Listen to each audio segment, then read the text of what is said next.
Yuru era um caçador numa aldeia remota que amava profundamente a sua irmã. No entanto, um dia uma mulher poderosa que dizia ser a sua verdadeira irmã destrói a sua aldeia e mata todos. Yuru escapa da aldeia com a ajuda de um mercador e invoca dois espíritos poderosos para o ajudar, mudando a sua vida para sempre. Numa aldeia distante, uma mulher acaba de dar à luz um bebê quando o amanhecer se aproxima.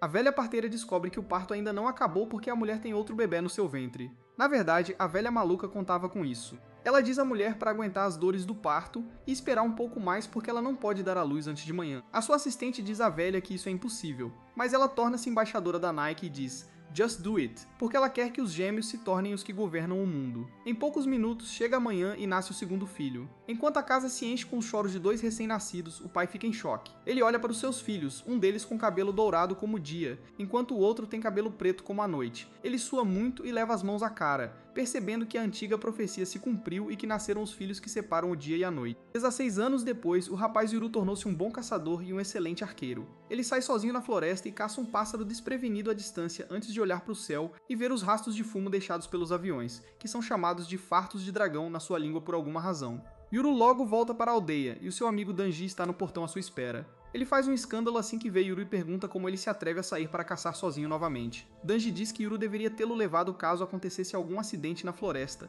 porque não haveria ninguém para o ajudar lá. Yuru diz-lhe para relaxar porque os seus dois guardiões o protegerão. Danji vê de repente o pássaro pendurado na cela e esquece tudo o que estava a falar antes, porque está mais interessado na carne. Ao entrarem na aldeia, todos cumprimentam Yuru, desde os agricultores ocupados às crianças ociosas. Ele cumprimenta-os de volta e depois vai à casa da avó maluca Yamaha, que o ajudou a nascer. A mãe de Danji também está lá a cortar lenha, e ele tenta esconder-se atrás do cavalo para evitar. Mas ela começa a gritar com ele para ser mais como seu melhor amigo, que é exatamente o que a minha mãe faz. Entretanto, Yuru vai ter com Yamaha e pergunta se a sua irmã Asa está bem. Ela afirma, dizendo-lhe que Asa está a cumprir o seu dever perfeitamente. Yuru entra num edifício degradado e mal iluminado para encontrar a sua irmã Asa, que tem estado presa dentro de uma jaula.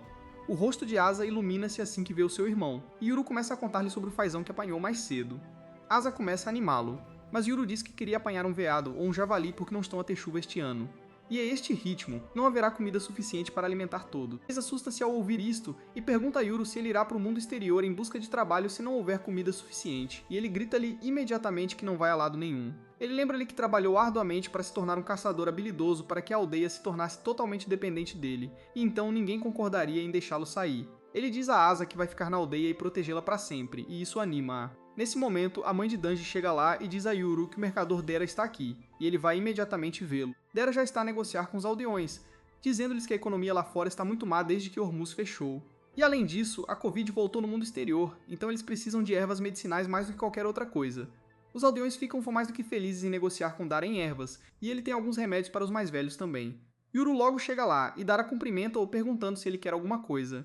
Yuru responde nervosamente que não precisa de nada, mas Dara tira-lhe uma bola decorada porque sabia que Yuru pediria um presente para a Asa a seguir. Assim que Dara sai, Yuru e Danji ajudam os agricultores a secar as suas colheitas, e Danji comenta que quer crescer e ir para fora da aldeia para trabalhar. Ele diz que as pessoas que saem raramente voltam para casa, então o mundo exterior deve ser um bom lugar.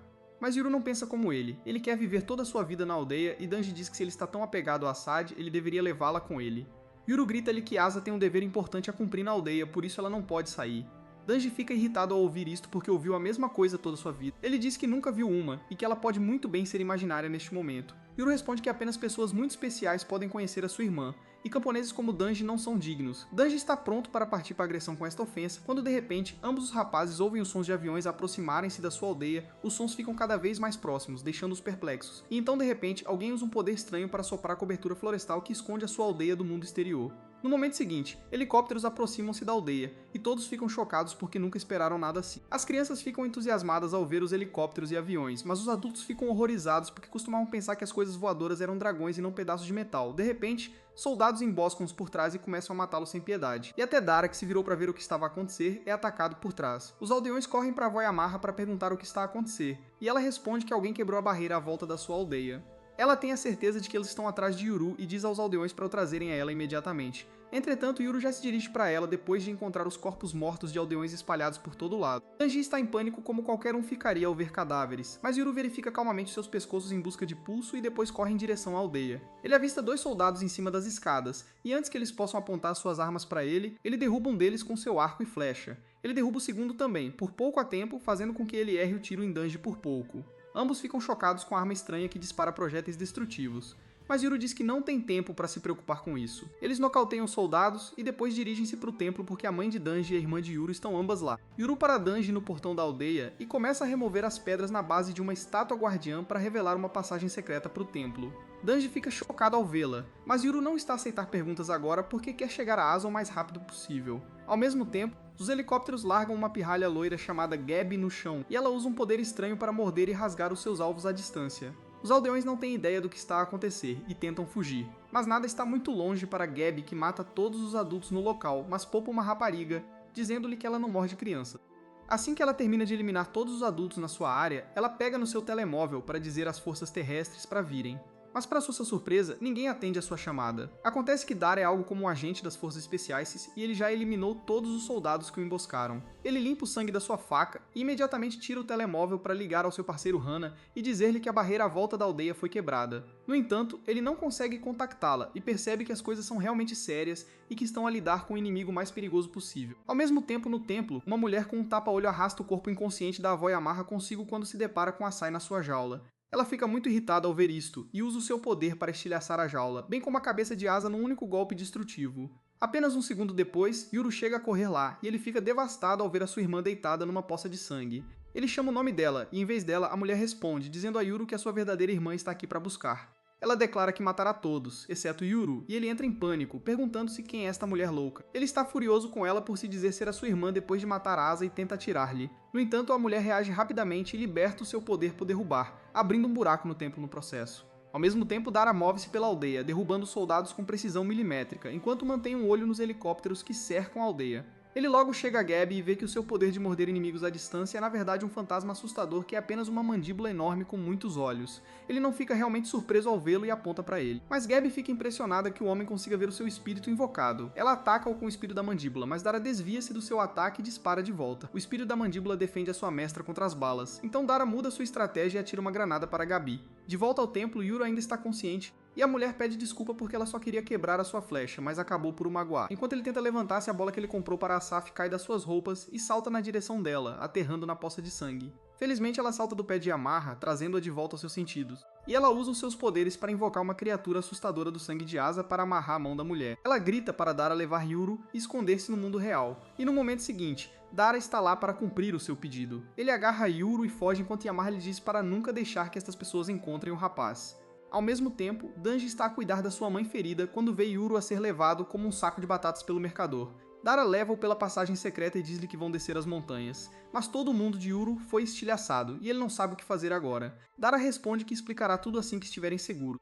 Mas assim que ele tenta arrastá-lo, os soldados que montam os helicópteros disparam contra eles. Dara percebe que não podem escapar assim, mas ele teme mais a mulher que diz ser Asa do que os helicópteros. De repente, Yuru começa a murmurar que a mulher matou Asa e todos os outros e que até feriu Yamaha. Ele pergunta por que ela fez tudo isso quando eles nunca lhe fizeram nada de mal.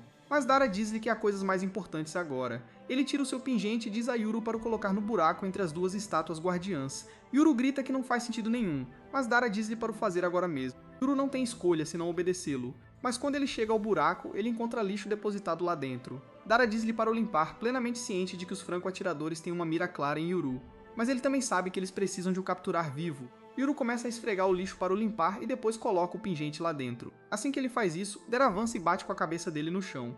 Yuru grita com ele, perguntando para que raio serviu aquilo, mas algumas gotas do seu sangue caem no pingente de Jade e ele começa a brilhar. O franco-atirador aponta para Dara para o tirar de cena quando de repente as duas estátuas guardiãs começam a brilhar intensamente, cegando todo. No momento seguinte, os helicópteros perdem o equilíbrio ao serem atacados por dois poderosos espíritos selvagens. Yuru observa com admiração e medo enquanto os espíritos derrubam os helicópteros atirando-os para cima dele. Mas felizmente Dara salva-o dos escombros que caem. Enquanto a poeira enche o ar, Yuru ouve duas vozes. A voz masculina diz que o seu mestre desta vez é uma criança, mas ele parece que será fácil de se dar bem. A voz feminina responde que não importa a idade do seu mestre, eles são obrigados a obedecer às suas ordens. Assim que a poeira e a fumaça assentam, ele vê duas pessoas gigantes à sua frente. E Dara diz-lhe que neste mundo, entidades sobrenaturais ocorrem. As pessoas chamam-lhes fantasmas, espíritos, monstros e muitas outras coisas, mas o seu verdadeiro nome é demônios, e o par que está à sua frente são seus demônios. Yuru lembra-se do passado, quando seu pai o levou pela primeira vez à passagem secreta por baixo das estátuas guardiãs.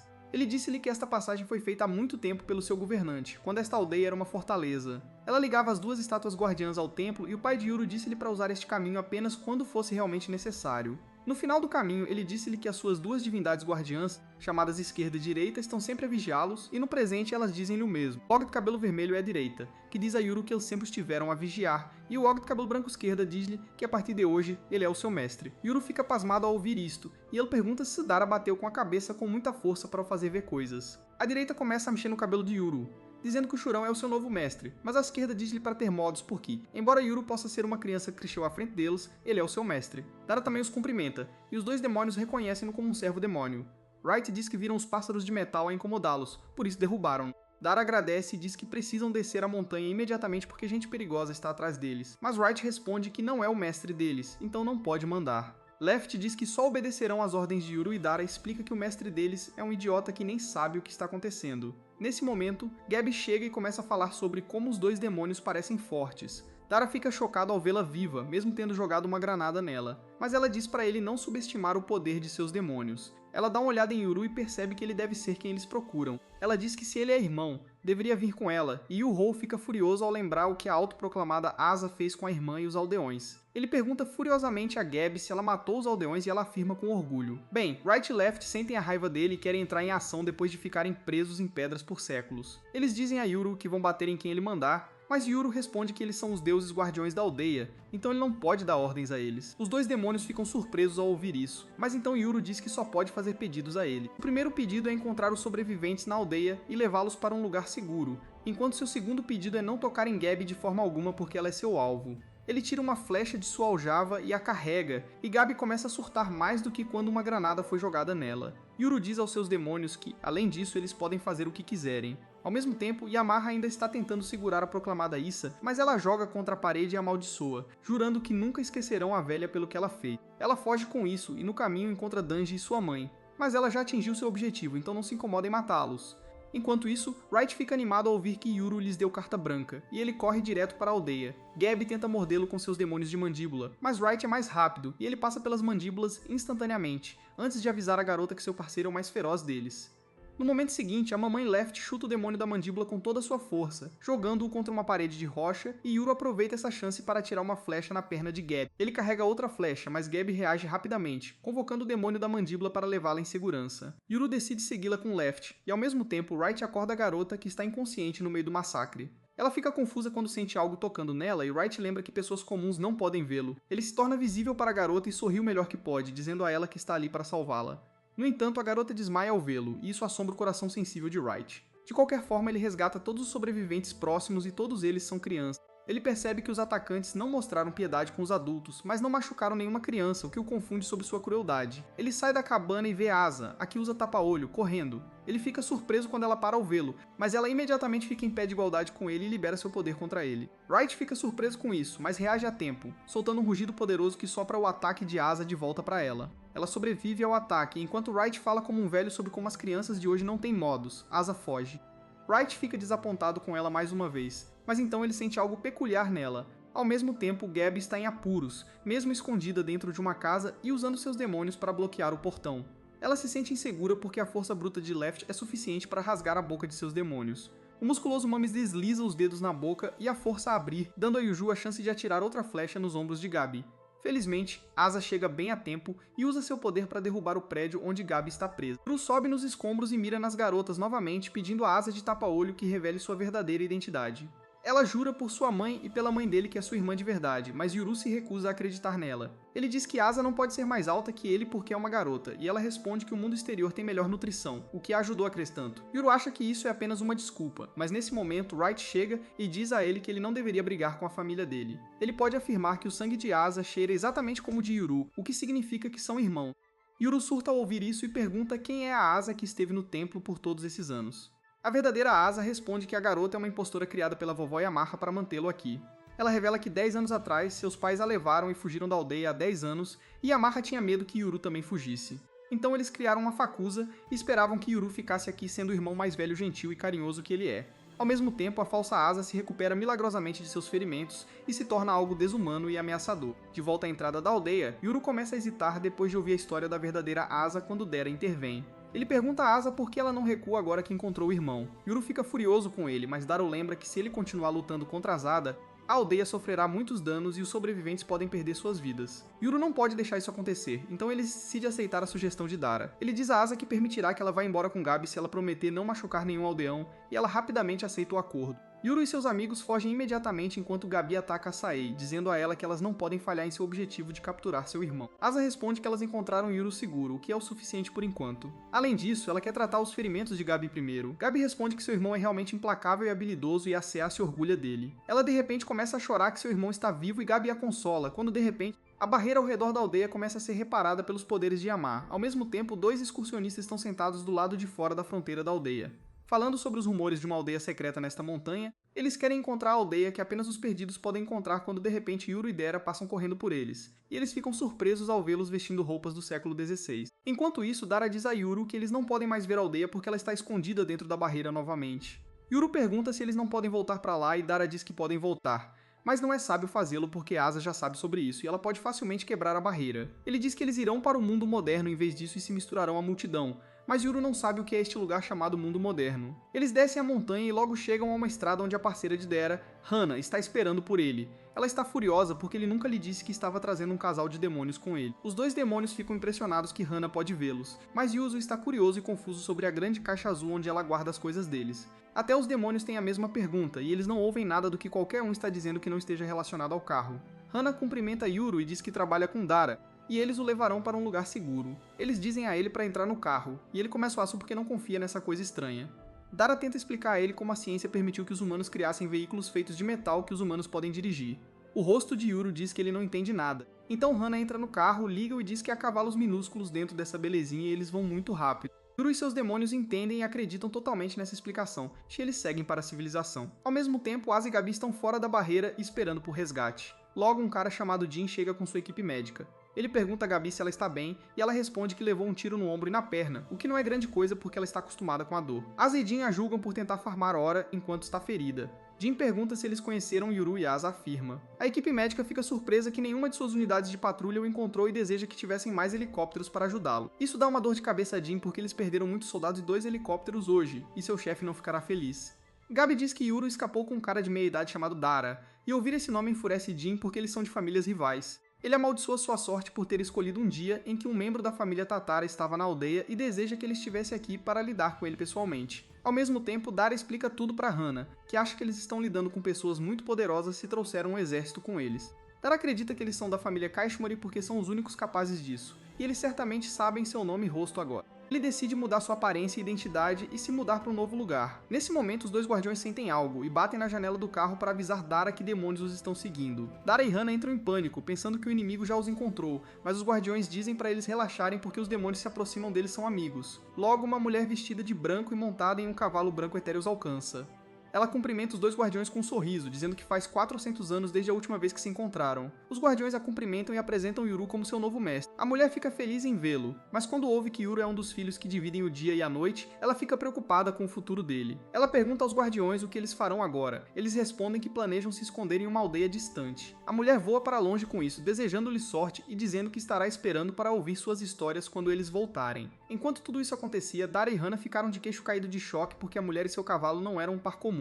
Yuru pergunta a eles o que eram aquelas coisas e ambos gritam com ele para mostrar algum respeito. Eles dizem que o par de demônios é Oshurazama, um deus legítimo que está em uma escala diferente em comparação com demônios normais. Dara e Hana começam a rezar e agradecer sua sorte por terem visto um deus enquanto ainda estão vivos, mas os guardiões não ficam felizes em ouvir como os humanos discriminam diferentes tipos de demônios. Hana então diz a Yuru que existem diferentes tipos de demônios, variando de deuses a espíritos menores, e eles têm efeitos diferentes em seus mestres. À noite, eles chegam a uma cidade e os olhos de Yuru se arregalam de choque ao ver tantas luzes minúsculas à distância. Hana para o carro em uma área de descanso e compra roupas novas para Yuru para que ele não pareça um ator de teatro fugitivo. Yuru fica surpreso ao ver uma camiseta pela primeira vez em sua vida, e então Dara chega com sandálias para ele. Yuru fica surpreso com seu novo visual, mas então sua atenção se volta para os itens de comida que Hana trouxe. Ele fica chocado ao ver arroz 100% puro sem adição de milhetos como recheio. E além disso, os bolinhos de arroz têm cobertura de algas marinhas, que é um item de luxo em sua aldeia. Ele surta, perguntando a Hana se ela é uma princesa ou algo assim para poder pagar por isso, e Dara diz a ele que essas coisas são muito comuns aqui. Yuru nem sabe como abrir os bolinhos de arroz embalados, então Hana o ajuda a rasgar a embalagem plástica. Yuru fica impressionado com o sabor dos bolinhos de arroz embalados, e Dara diz a ele para experimentar outras coisas também. Wright pergunta a ele o que é este lugar, e Dara responde que é um lugar onde os carros param para que as pessoas possam comer, descansar e fazer compras. Ambos os guardiões ficam animados ao ouvir isso e Dara pergunta se eles gostariam de conferir. Eles recusam porque querem vigiar seu mestre e Dara aproveita essa chance para jantar com Hana. Uma vez dentro de um restaurante, Hana pergunta a Dara o quanto Yuru sabe. Dara responde que quando ele disse a Yuru que a garota presa no templo não era sua irmã, ele surtou, então ele não arriscou contar mais. Ele pede a Hana para não revelar nada desnecessário agora porque Yuru é uma criança que não aguenta o estresse. Ela responde que não consegue entender como ele pensa porque ela não gosta de crianças. Ela pergunta a Dara se ele vai levar Yuru para a casa dele, mas ele se recusa, dizendo que seus inimigos já sabem o nome dele agora, ele vai mudar de endereço. Hana responde que deve ser difícil ser sem teto e cuidar do filho de outra pessoa, mas Dara diz a ela que ela vai ajudá-lo também. Ela relutantemente concorda em fazer o que puder, e então, do nada, Dara diz a ela que ela deveria se casar com ele. Hana saca seus punhos de autodefesa para dar um jeito em Dara por sequer sugerir isso, e todos ficam curiosos para ver um pedido de casamento dando errado. Enquanto isso, Dara tenta acalmar Hana porque eles não vão se casar de verdade, e será apenas um casamento falso para garantir que Yuru esteja seguro. Ele diz que eles precisam se misturar à sociedade, e a melhor maneira de fazer isso é fingindo ser um casal casado. Hana diz a ele que eles não precisam ser casados para isso porque ela pode apenas fingir ser a irmã mais velha de Yuru, e Dara pode ser o pai solteiro deles. Dara explica que isso pode levar a duas situações. Na primeira situação, ele seria um Zé Ninguém que a esposa largou, deixando os dois filhos para trás. Todo mundo pensaria que algo estava errado com ele, por isso a esposa o abandonou. Na segunda situação, ele diria que a esposa morreu e que ele está criando os filhos sozinho, o que faria todo mundo ter pena dele e tentar ajudá-lo sempre que pudessem. Dara diz a Hana que, de qualquer forma, viver como pai solteiro com dois filhos adultos atrairia a atenção indesejada dos vizinhos. No entanto, se ele dissesse que Yuru é seu filho da primeira esposa e que ele se casou com uma novinha gostosa depois, as pessoas pensariam que ele é um playboy bacana e o deixariam em paz. Ele agradece a Hana por entender a situação e concordar com a proposta dele, e ela grita com ele que nunca vai se casar com ele. Enquanto isso, Wright e Left examinam o carro lá fora para ver onde guardam os cavalinhos que o puxam.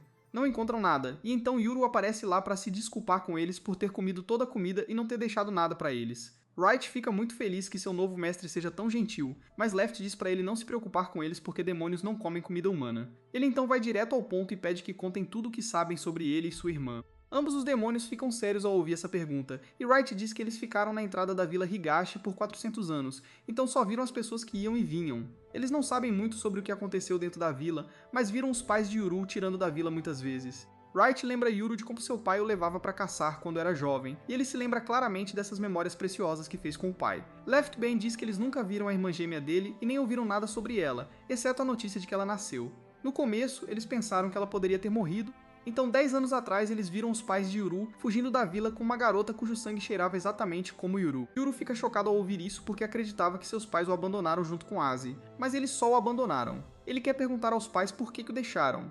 E para isso, ele decide encontrar a verdadeira Asai porque ela saberá onde estão seus pais. Nesse momento, Dara e Hana voltam, e Yuru fica chocado ao ver Hana literalmente fervendo de raiva e mordendo os lábios enquanto ela diz a Yuru que, a partir de agora, eles serão seus responsáveis legais. Yuru não entende o que significa legal ou responsável, e Hana diz a ele que basicamente eles são seus pais e serão responsáveis se ele se meter em encrenca. Dito isso, Dara diz a Yuru que eles vão viajar por muito tempo, então ele deveria usar o banheiro agora. Yuru responde que já fez suas necessidades nos arbustos e Dara fica discretamente decepcionado com ele.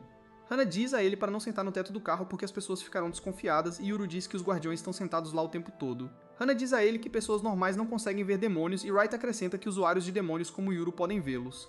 Left diz que eles também podem se tornar visíveis para outras pessoas, enquanto algumas pessoas raras têm a habilidade de vê-los naturalmente. Com isso, eles retomam a jornada e Dara diz a Yuru que quem está ajudando o Asei é o clã Kaishmori. Ele diz que eles também têm alguns usuários de demônios porque originalmente pertenciam à Vila Higashi, assim como ele. Eles deixaram a vila porque surgiram algumas diferenças de opinião e então se estabeleceram no mundo moderno. Hana diz que não quer se envolver com eles porque são pessoas perigosas e Dara concorda com ela. Ele diz que eles vivem neste mundo há gerações, então não sabem muito sobre os segredos da vila. No entanto, eles têm as ocupações de seus ancestrais passadas para ele. Ele fala sobre como a vovó Yamaha não queria que ninguém de fora soubesse onde ficava a Vila Higashi, porque ela tinha certeza de que as pessoas de fora quereriam usar o poder dos gêmeos para benefício próprio. Dara diz a Yuru que ele providencia bens e informações para repassá-los aos aldeões, enquanto Hana faz bicos neste mundo e nunca foi à vila. Dara diz que não sabe o que está passando pela cabeça de Yamaha, mas como seu clã é leal à vila, ele tem que seguir as regras e proteger Yuru. Yuru se lembra de como Yamaha ficou chateada com Asaf encontrando e como ela gritou com Dara para não deixar ninguém encontrá-lo. Ele pergunta a Dara o que há de tão especial nele e em sua irmã, e ele conta sobre a antiga profecia. Quando um menino e uma menina nascem em uma vila a leste, no dia em que o dia e a noite são iguais, o mundo será dilacerado. Wright diz a Yuru que a última vez que isso aconteceu foi há 400 anos, e gêmeos que dividiram o dia e a noite nasceram na Vila Higashi. Naquela época, uma grande guerra aconteceu, dividindo o país em leste e oeste. Muito antes disso, quando os gêmeos nasceram, o país foi dividido em norte e sul, e em ambos os casos, usuários de demônios foram responsáveis por isso. Yuru fica chocado ao ouvir isso e pergunta se eles são os filhos amaldiçoados que jogarão o mundo no caos, mas Wright diz que são as pessoas que querem usar seus poderes que dividirão o mundo. Yuru responde que não tem nenhum poder e Wright responde que ele pode não ter poder agora, mas tem o potencial para isso. Dara diz que Asa já adquiriu seu poder, e Wright fica animado ao dizer que o poder dela se chama Break e pode quebrar qualquer coisa à força. Não importa que tipo de alvo seja, seu poder gêmeo se chama Seal, e como o nome sugere, pode fechar qualquer coisa com força. Hana fica curiosa e pergunta o que acontece se os dois poderes colidirem e Dara se vira para os guardiões em busca de uma resposta. Ele pergunta se alguém obteve ambos os poderes ao mesmo tempo, e Left responde que ela não sabe de nada assim ter acontecido. Nisso, Yuru se lembra de que havia uma barreira ao redor da vila, e ele pergunta a Dara como ele conseguiu entrar e sair tão facilmente. Dara responde que há uma rota muito específica que se deve seguir para chegar à vila, inclui dar a volta em uma pilha de pedras algumas vezes e depois cruzar encruzilhadas específicas em ângulos específicos e assim por diante. Ele diz que o caminho para chegar à vila é bastante confuso, mas ele aprendeu com seu clã quando era criança, e agora ele pode voltar para a vila sempre que quiser. Dara acrescenta que às vezes pessoas que se perdem nas montanhas podem seguir a rota acidentalmente, e elas acabam na vila como a mãe de Yuru. Yuru fica chocado ao ouvir isso, mas então ele se lembra de como sua mãe costumava dizer que ela era de um lugar distante onde seu nome significava noite. Ela queria mostrar aquele mundo para ele um dia, e ele percebe que finalmente está no lugar de nascimento dela agora. Alguns dias depois, Yuru dominou a arte de ir ao banheiro. Ele sabe como dar descarga e lavar as mãos, mas ainda tem medo do secador de mãos porque é muito barulhento. Mais tarde, ele passeia com seus demônios por um parque, e eles ficam surpresos ao ver tantas pessoas de uma vez. Eles comentam que o mundo moderno é realmente interessante, e este lugar deve ser a capital do país se tantas pessoas estão aqui. Yuru responde que Dara disse que a capital é um lugar chamado Tóquio, que tem 10 mil de pessoas morando nela, e os guardiões ficam boquiabertos ao ouvir isso enquanto tentam calcular quanto arroz 10 mil de pessoas comeriam em um dia. De qualquer forma, Yuru diz que este é o melhor lugar para eles se esconderem, e Left diz que eles tentarão procurar por sua irmã também. Yuru diz que Dara e Hana são boas pessoas, mas eles estão envolvidos com a vovó Yamaha, que mentiu para ele todos esses anos e tentou prendê-lo na vila criando uma asa falsa. É por isso que ele não pode confiar neles. Mas ele também não pode confiar totalmente na verdadeira Asa. Ele quer capturá-la para que ela o leve aos pais deles porque só eles terão as respostas sobre por que fugiram da vila com apenas a filha. Ele pergunta aos seus demônios se eles vão ajudá-lo e Wright fica animado porque parece divertido. Left diz ao seu parceiro para não se comportar de maneira tão boba quando seu mestre está tão sério. Wright pergunta a ela o que ela pensa sobre isso, e ela responde que não gosta que as pessoas a persigam porque ela é o predador alfa e ela quer ser quem persegue. Enquanto Yuru fica intimidado com a atitude dela, Wright se orgulha dela. Com isso, eles vão conversar com Dara, que acaba de encerrar sua ligação com Hana, dizendo a Yuru que eles têm boas notícias porque Hana encontrou um lugar para eles morarem. Yuru está mais curioso sobre seu celular em vez disso, e Dara tenta explicá-lo para ele, mas ele não consegue encontrar as palavras certas. Então ele decide adotar a abordagem de Hana em vez disso e diz a ele que é um sinal de fumaça para enviar mensagens para uma pessoa. Logo, eles chegam ao apartamento que Hana alugou para eles, e Yuru fica perplexo ao entrar. Ele continua escaneando o apartamento porque está curioso sobre como são os gigantescos edifícios de pedra por dentro. Hana se acostumou tanto com suas reações chocadas que ela nem se importa mais com elas. Ela diz a Dara que as conexões de energia e água já estão configuradas, e eles estão esperando a conexão de gás ser ativada também.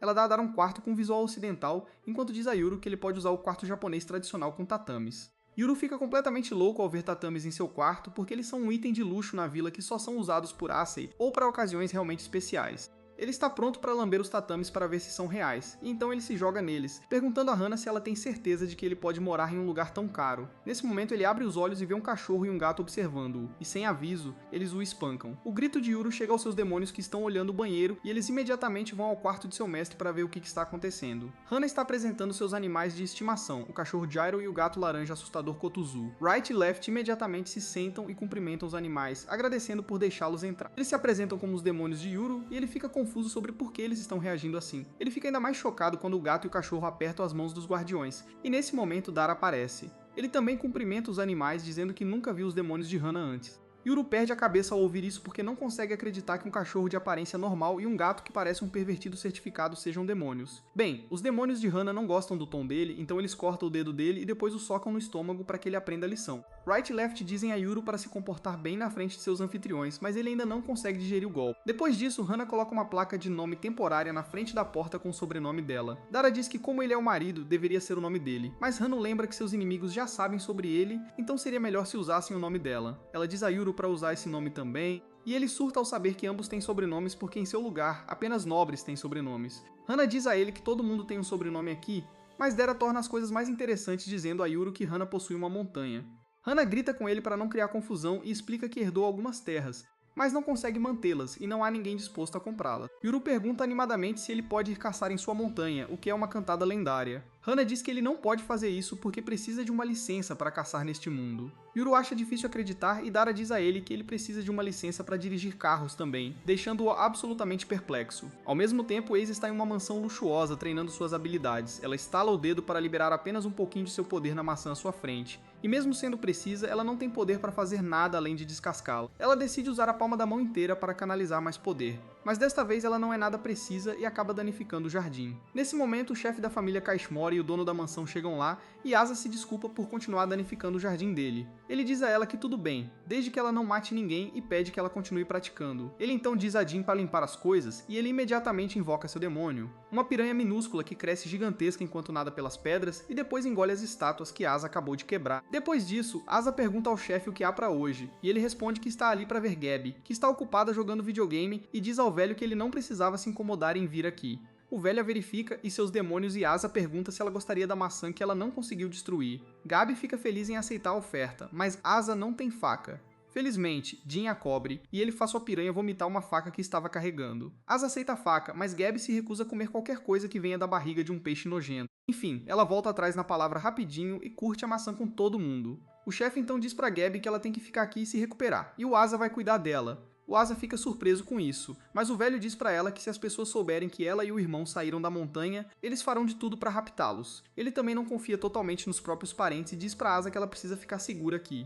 Ele manda o Jin procurar o Yuru em vez disso, e a Asa fica deprimida ao ouvir isso. O Jin de repente diz que nem sabe como é o Yuru, e a Gabi se arrepende de não ter tirado uma foto. O Asa faz um desenho super charmoso e a Gabi o desenha como um fantasma. Enquanto os demônios dela pintam um quadro no estilo japonês clássico, o Jin não confia em nenhum dos dois, então decide investigar a Dara primeiro. Mais tarde, a Esa se aproxima dele para avisar que os demônios do irmão dela têm um olfato muito forte e ele deve tomar cuidado com eles. E ao mesmo tempo, os demônios da Gabi entregam a ele um esboço do esquerdo e do direito, e ele fica surpreso de novo com o talento deles. Mais tarde naquela noite, o Dara raspa a barba porque quer mudar completamente o visual agora, mas a Hana não fica feliz com isso porque achava que a barba era a única coisa no rosto dele que o tornava um pouco bonito. O Dara fica desanimado ao ouvir isso, e ele tá entrando demais no cenário de marido e mulher de mentira. Ele pergunta pra Hana onde está o filho deles, e ela responde casualmente que o Yuru saiu para dar uma volta com os guardiões. Com isso, o Dara começa a verificar a bagagem dele, e descobre que o facão dele sumiu. Ele pergunta pra Hana se ela viu, e ela responde que nem tocou na bagagem fedorenta dele. Bem, o Dara sabe que isso significa que o Yuru está com o facão, e ele se pergunta até onde ele foi porque se a polícia o pegar, as coisas vão ficar complicadas. A Hana está furiosa com o Yuru agora,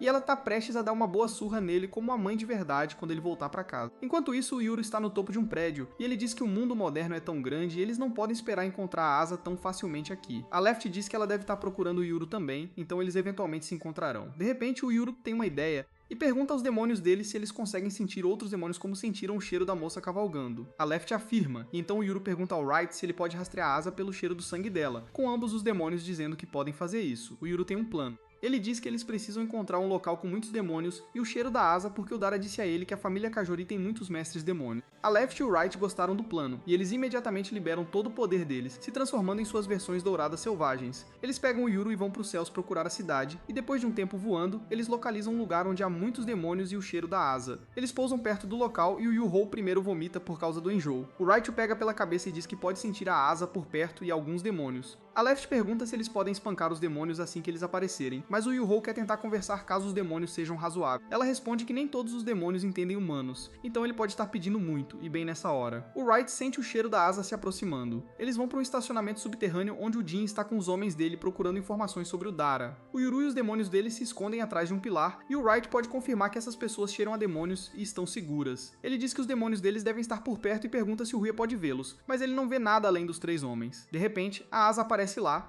e assim que o Yuri a vê, ele se lembra dos seus aldeões mortos e avança para matá-la. Wright tenta avisá-lo que a garota não cheira a Asa, mas é tarde demais. O Yuru está quase atacando-a, quando a piranha gigante do Jin o ataca e o prende dentro da mandíbula. O Yuru não entende o que está acontecendo, então o Jin explica que ouviu que os demônios dele tinham um nariz afiado, então ele usou o sangue da Asa para atraí-los. E a Asa que ele vê agora é uma ilusão criada pelo demônio dele. Ao mesmo tempo, a Hana está em pânico e dizendo ao Dera que eles precisam encontrar o Yuru logo, e ele acha que ele pode machucar alguém porque ele não conhece as regras. A Hana diz a ele que as coisas vão ser ainda piores se ele se machucar. O Dara fica impressionado que ela se importa tanto com o Yuru, mas a Hana diz a ele que ela não se importa se o garoto vive ou morre. Ela explica que ele não tem documentos e, mais importante, nenhum seguro. Então eles terão que pagar as despesas médicas dele do bolso deles, e isso é o suficiente para fazer o Dara entrar em pânico também. A Hana imediatamente se vira para o cachorro dela, o Gyro, e pede para ele rastrear o Yuru cheirando a jaqueta dele. O Gyro primeiro lança uma indireta silenciosa sobre o quão mal o Yuru fede e depois salta pelos prédios para localizá-lo. Ao mesmo tempo, o Kotsu rastreia a localização ao vivo do Gyro usando o Gypsy e o Dara fica surpreso ao ver que um gato pode usar tecnologia moderna tão bem. A Hana fica chocada ao descobrir que o Yuru já chegou a Tóquio, mas o Dara se pergunta o que ele está fazendo lá. Enquanto isso, o Jin agradece ao Yuru por ter vindo até aqui e poupado o trabalho de procurá-lo. O Jin fica furioso e tenta se libertar cortando os dentes da piranha, mas eles são muito duros para serem cortados pelo facão dele. Os capangas do Jin ordenam que os demônios do Yuru saiam, e os dois se perguntam o que devem fazer. A Left diz que os homens não possuem armas, mas o Wright pode dizer que os outros dois caras também têm um par de demônios servindo a eles.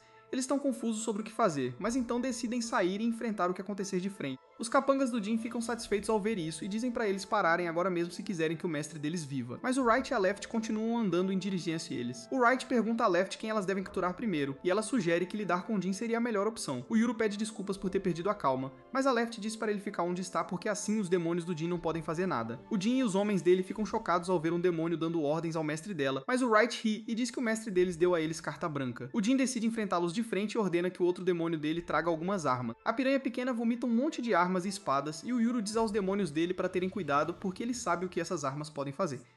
Os homens começam a atirar nos guardiões, mas as balas não têm efeito sobre eles porque seus corpos são feitos de pedra. Nem mesmo os tiros de espingarda causam dano e os dois se perguntam se isso é algo a se temer. De repente um cara tira uma granada no Wright, mas ele a come como um Chad. No entanto, o único dano que ele sofre é quando a piranha cospe uma estátua de pedra nele. De repente o careca pega um pé de cabra para atacar, mas a Left o bloqueia e o joga contra o pilar. O Jin ataca o Wright com uma espada que quebra ao atingi-lo, e os dois guardiões decidem parar de se segurar. No entanto, o loiro usa os demônios dele naquele momento e invoca uma enorme tartaruga bem em cima da Left para pressioná-la. Enquanto isso, um coelhinho minúsculo puxa o vestido do Wright antes de derrubá-lo e depois sobrecarregá-lo com seus golpes super rápidos e poderosos. O Wright pede a Left para apoiá-lo, mas ela não consegue se mover do lugar porque a tartaruga é muito pesada. O Yuru percebe que seus demônios estão em apuros agora, mas ele rapidamente olha ao redor do estacionamento e tem um plano instantaneamente. Ele joga o facão no olho da tartaruga, fazendo-a vacilar e pular para longe. Isso liberta a Left, que imediatamente salta e esmaga os dentes da piranha com um chute poderoso. O Yuru está livre agora, e ele joga um dente de piranha no careca antes de dizer ao Wright para apagar as luzes. O Wright ruge alto, apagando todas as luzes do estacionamento. E na escuridão, o Yuru escapa. O coelhinho diz ao mestre dele que os demônios do Yuru estão fugindo, mas o Jin diz para ele não se preocupar porque os demônios do terceiro cara já estão esperando na saída. De repente, ele se lembra da Asa falando sobre como o irmão dela tem a mente de um caçador, e ele mal reage a tempo quando o Yuru aparece atrás dele e ataca as pernas dele. Ele não consegue evitar o ataque totalmente, e quando ele ordena que o segundo demônio dele acenda as luzes, os homens dele descobrem que o Yuru fez o Jin ferido de refém, e os demônios dele não foram longe também. O loiro grita com eles perguntando como os demônios podem fugir deixando o mestre em perigo, mas os guardiões dizem a ele que eles têm fé total no mestre deles, e eles nunca estiveram longe o suficiente para deixá-lo em perigo. Enquanto isso, o Yuru pergunta ao Jin se ele estava entre as pessoas que atacaram a vila dele. O Jin afirma assumindo total responsabilidade pelo ataque e o Yuru quer matá-lo imediatamente. No entanto, ele controla a raiva e diz para ele chamar a Asa aqui porque ele quer encontrá-la. O Blonde fica chocado ao ouvir que a exigência do Yuru é falar com a Asa e não a custódia dos gêmeos dele como qualquer um esperaria. O Jin diz a ele que a Vila Higashi não quer os dois gêmeos, e o Yuru responde que ele não está representando a vila dele, mas a si mesmo. O Jin diz a ele para ir para a mansão Kemuri porque a Asa está esperando por ele lá. O Yuru sabe que será tão estúpido quanto entrar na toca de um urso e ordena ao Jin que a chame aqui imediatamente. De repente, o Balde pede um cessar-fogo temporário para que ele possa fechar os ferimentos do Jin antes que ele morra de perda de sangue. O Yuru concorda com isso e diz que o Jin deve ser um cara delicado para sangrar tanto, mesmo que o corte tenha sido superficial. O Jin fica chocado ao ouvir isso e pergunta ao Yuru se ele cortou superficialmente de propósito. O Yuru afirma, dizendo que ele sentiu que o Jin não estava tentando matá-lo, então ele se segurou. Mas se fosse uma luta até a morte, ele não teria mostrado misericórdia. No entanto, o Yuru sabe que se o Jin quisesse matá-lo, ele poderia facilmente fazer isso com o primeiro ataque furtivo. Ao mesmo tempo, a atenção do Wright se volta para a piranha gigante, e ele percebe que é o demônio do Jin, enquanto o coelho e a tartaruga pertencem ao Blonde. A Left pergunta ao Balde onde estão os demônios dele, e ele responde que eles estavam ao redor deles o tempo todo. A Left pergunta se ele não os trouxe aqui porque eles não são bons em lutar, mas ele aponta para o olho gigantesco que os encara através da porta e diz que os demônios deles são simplesmente grandes demais para caberem neste lugar minúsculo. É o que ela disse. O Yuru começa a entrar em pânico ao ver Attack on Titan na vida real, e o Jin diz a ele que não chamará a Asaki não importa o que. Ele promete que o Yuru não será ferido se ele for para a mansão Kaimori, porque eles não querem machucá-lo. O Yuru olha para o coelho e a tartaruga, e depois para o demônio gigante do lado de fora da porta e percebe que seus guardiões não conseguirão lidar com todos eles enquanto o protegem. Ele decide aceitar a oferta e diz ao Jin que irá com ele, mas ele deve tratar seus guardiões com respeito. Ele então ordena ao Jin que o leve para a Asai imediatamente. Mas antes disso, o Jin decide fazer uma pequena limpeza. Ele ordena que sua piranha gigante coma as armas e os destroços espalhados pela sala e explica ao Yuru que seus demônios são chamados de catadores. A piranha grande come tudo, e a pequena pode tirá-los a qualquer momento. Ele explica que ele frequentemente alimenta seus peixes com coisas que podem ser úteis em situações de emergência. O Yuru não entende muitas palavras chiques que o Jin usa, mas ele entende que seus demônios são muito convenientes. Enquanto isso, a Left se interessa pela tartaruga que aprendeu o tempo todo. Ela pergunta ao Blonde o quão pesada é a tartaruga dele, e ele responde que nunca a mediu oficialmente, mas ela pode ficar mais pesada do que o que ela lidou. A Left fica desapontada consigo mesma ao ouvir isso, e ela responde que precisa de mais treinamento. O Blonde está totalmente apaixonado pela Mami musculosa neste momento, e ao mesmo tempo o coelho dele percebe o Wright olhando para ele. O coelho faz uma cara de superioridade para provocá-lo, e isso irrita o Wright. Ele pergunta ao Yuru se ele é bom em caçar, e o Yuru friamente responde que eles precisam armar armadilhas para coelhos porque eles fazem um bom caldo. O Blonde e o coelho dele ficam aterrorizados ao ouvir isso, mas bem nessa hora, a segurança do estacionamento finalmente decide aparecer. O Blonde e o Careca vão falar com ele e dizem que todas as luzes se apagaram de repente. O guarda de segurança fica chocado ao ver todas as luzes quebradas e decide evacuar as pessoas presas lá dentro primeiro, sem perceber que há mais demônios lá do que humanos. Por outro lado, acorda com uma mensagem de Jin, dizendo que ele está trazendo o Yuru, e ela imediatamente surta. Ela dá um tapa na Gabi para acordá-la, e conta a boa notícia antes de ficar imediatamente confusa, e perguntar o que ela deve vestir para cumprimentar o irmão. Ao mesmo tempo, o Jin leva o Yuru para a mansão Kaimori e liga para o velho chefe para dar a boa notícia. O velho fica satisfeito ao ouvir isso e diz ao Jin para dirigir devagar porque ele precisa de tempo para voltar para casa de uma pequena viagem a uma fonte termal com os demônios dele. No caminho, o Yuru continua olhando para os prédios à distância enquanto eles entram na luxuosa mansão Kaimori. O Wright e a Left estão em alerta o tempo todo, e o Wright pergunta ao Jin por que este lugar está tão vazio porque ele ouviu que a família Kaimori tinha muitos usuários de demônios. O Jin responde que há muitos demônios por perto, mas eles estão em uma área VIP especial que fica logo à frente. Eles passam por um velho portão de madeira, que serve de barreira. Assim que entram, Wright e Left sentem tantos demônios na área que esquecem a matemática básica e não conseguem contar quantos pares existem. Ao mesmo tempo, os demônios de Gabi dizem a ela que Yuru está ali, e ela repassa a mensagem para a Sunny, que está muito animada para vê-lo novamente. Ela pede para Gabi ir com ela, mas ela passa, pois não planeja encontrar Yuru caso ele atire mais flechas em seu corpo. Eisa entende a situação dela e se despede enquanto Gabi vai dormir. Ao mesmo tempo, o demônio cão de Hana está em frente à barreira que ele não consegue cruzar. Seu gato exibe com precisão a posição dele no Google Maps, e tanto Dera quanto Hana ficam confusas ao ver que Yuru parou em um prédio grande. No entanto, quando descobrem que o prédio pertence a Fakajimori, elas começam a se agitar. Hana acha que Yuru foi capturado, mas Dara não acha que os guardiões permitiriam isso. De qualquer forma, ele decide ir buscar Yuru e trazê-lo para casa. Hana pergunta se ela deve levá-lo de carro, mas ele responde que a família Kajoruori ainda não sabe que estão trabalhando juntos, então ela deve ficar quieta. Enquanto isso, Yuru chega à mansão principal da família Kaishimori, onde um cara loiro assustador chamado Asuma aparece.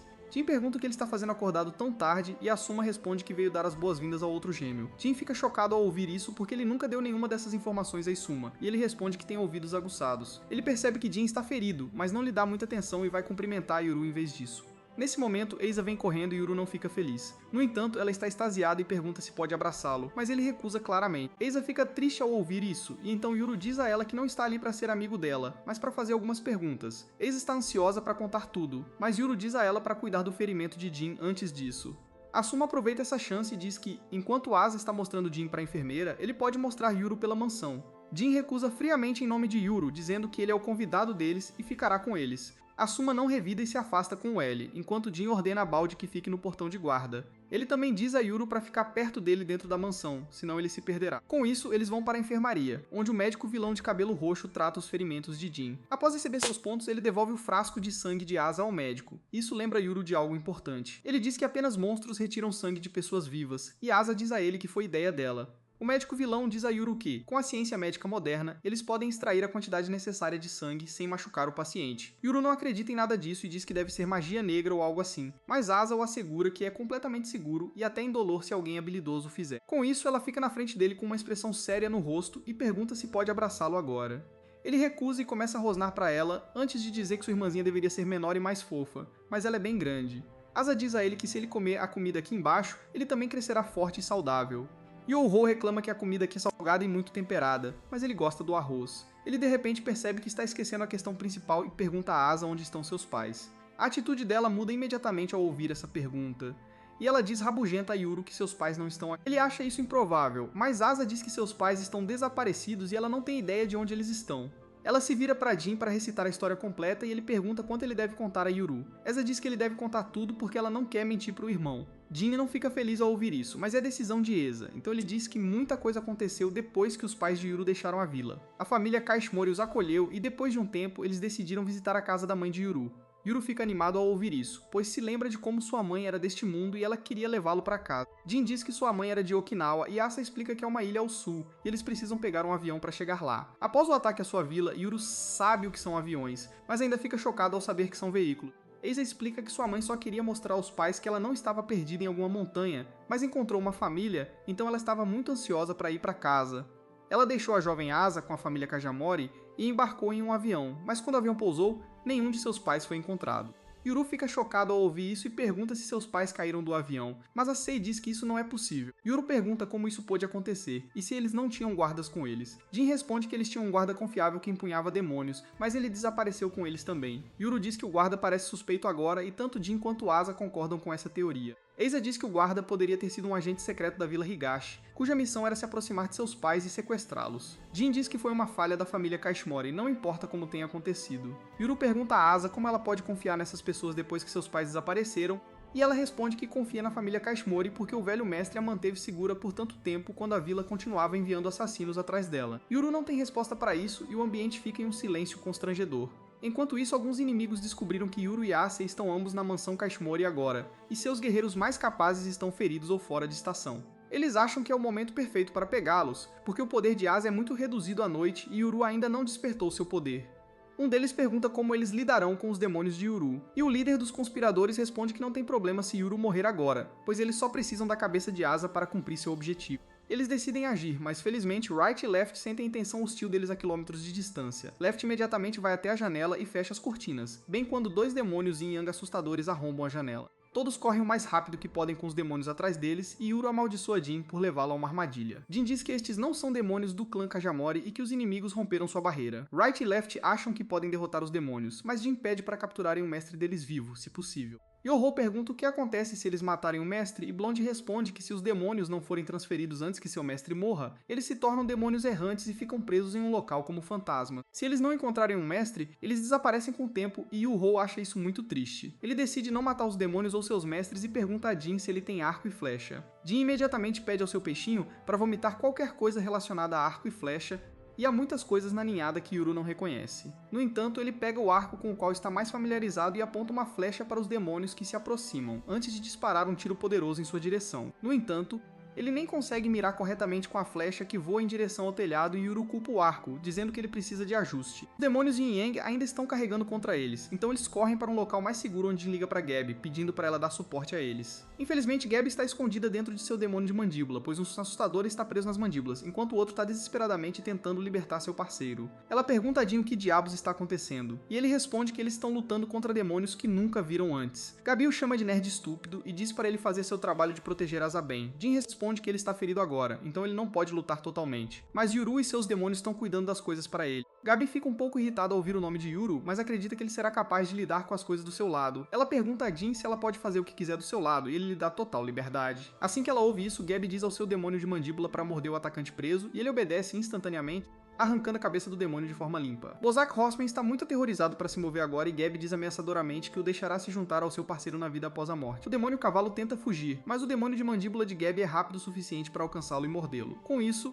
Gabi esfaqueia para fora de seu quarto e encontra um monte de demônios espreitando, olhando para ela ameaçadoramente. No entanto, ela sabe que o perigo. Ela é o perigo e diz ao seu demônio que há muitos lanches da meia-noite para ele esta noite. Por outro lado, Yuru e outros ainda estão fugindo dos demônios Yin Yang quando Asa diz que pode detê-los. Yuru pergunta se ela realmente pode fazer isso, e Asa pergunta se ela pode abraçá-lo assim que ela desligar esses demônios. Yuru recusa, então ela fica um pouco irritada e pede desculpas a Jin se seus ataques danificarem a mansão. Eles entram em uma sala onde Asa pede a Yuru para distrair o demônio branco por um tempo, para que ela possa usar seus poderes. Ele carrega uma flecha para fazer o que foi pedido, mas assim que os dois demônios entram na sala, eles se fundem para liberar seu verdadeiro poder antes que alguém possa contra-atacá-los. Yuru e Asa se encontram presos em dimensões alternativas, enquanto Jin e outros entram em pânico ao ver que os gêmeos desapareceram. O demônio Yang tenta fugir após cumprir seu objetivo, mas Blonde imediatamente invoca sua tartaruga sobre ele, prendendo a lagarta gigante em seu lugar. Ele diz que se este demônio pode fazer as pessoas desaparecerem sem deixar vestígios, ele deve estar relacionado ao desaparecimento dos pais de Asa. Ele comanda sua tartaruga para aumentar ainda mais seu peso, prendendo o demônio Yin Yang firmemente no chão. Jin diz a ele que ele não pode matar o demônio ou seu mestre porque eles precisam obter informações deles e Blonde concorda.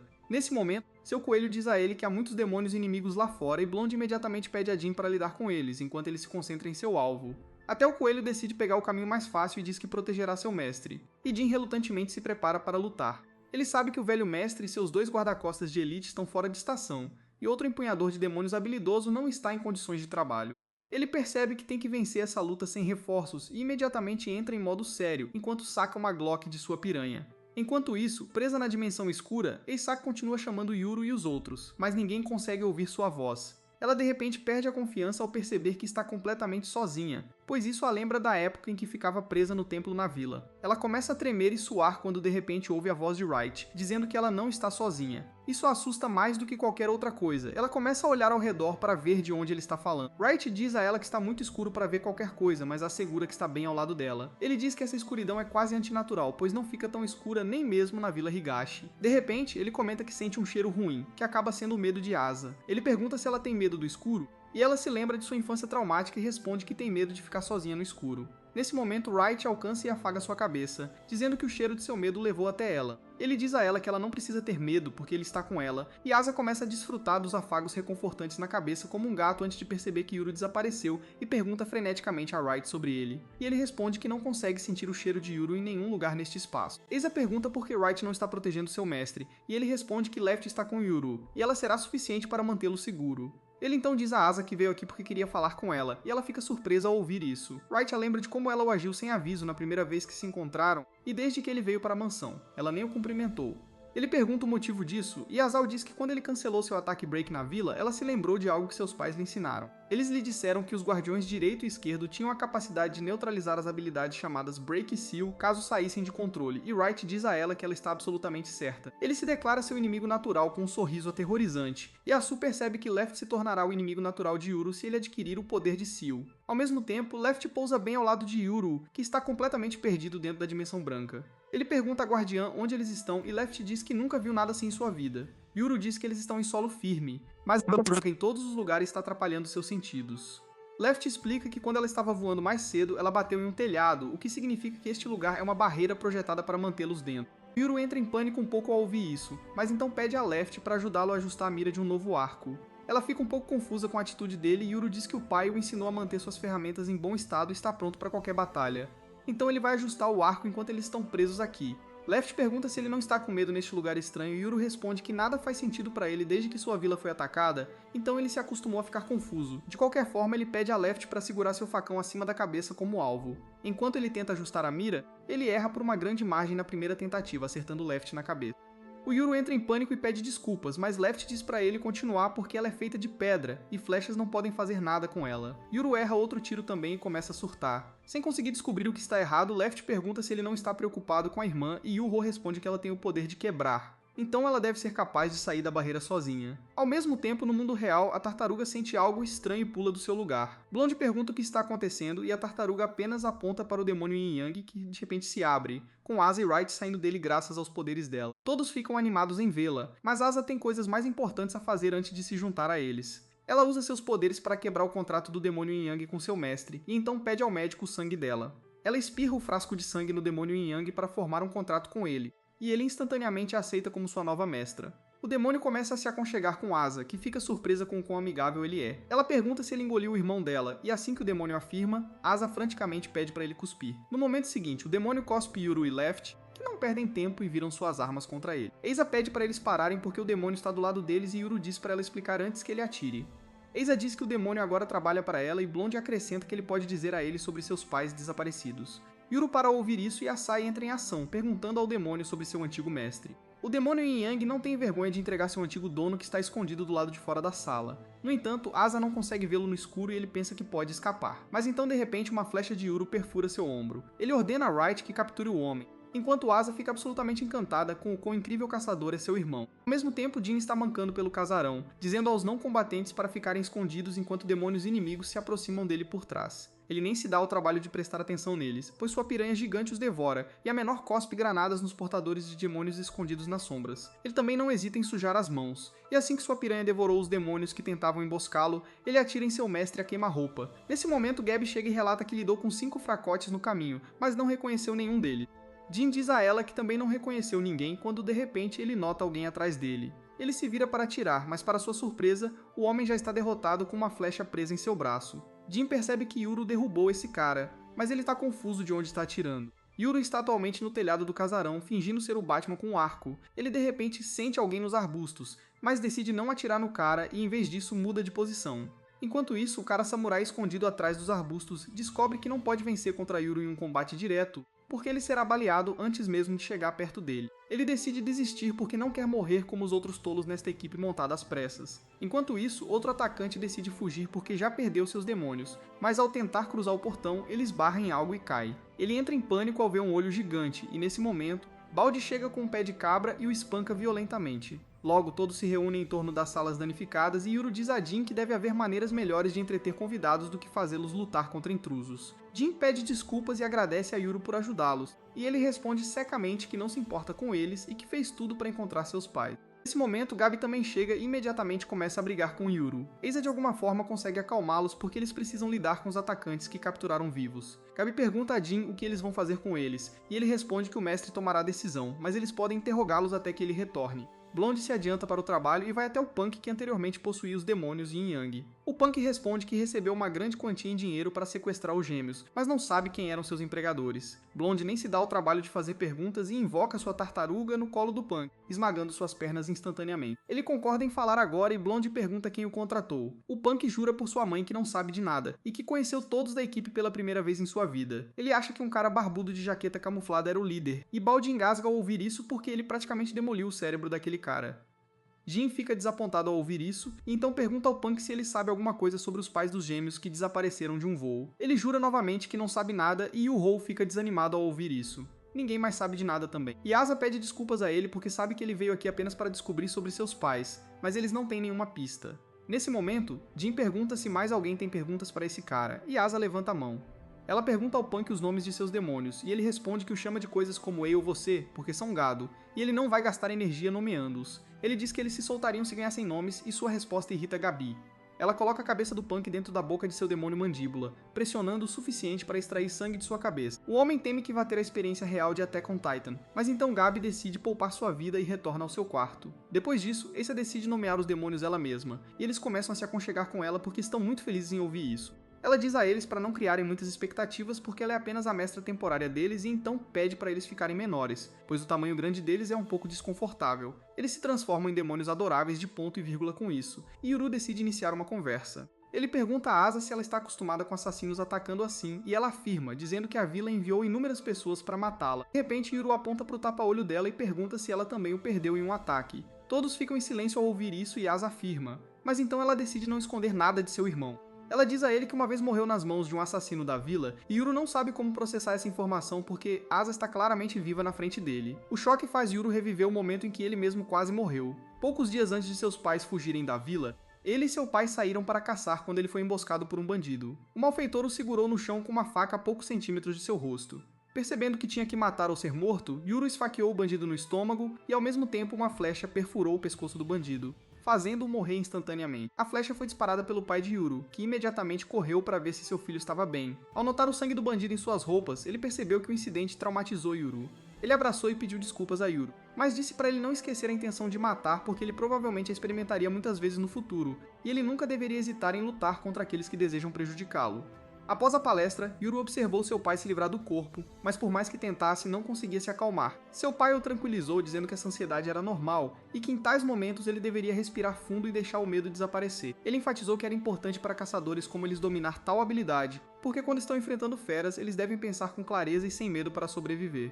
Mais tarde naquela noite, enquanto estavam sentados à fogueira para o jantar, o pai de Yuru instruiu a não contar a ninguém na vila que ele foi atacado por um bandido.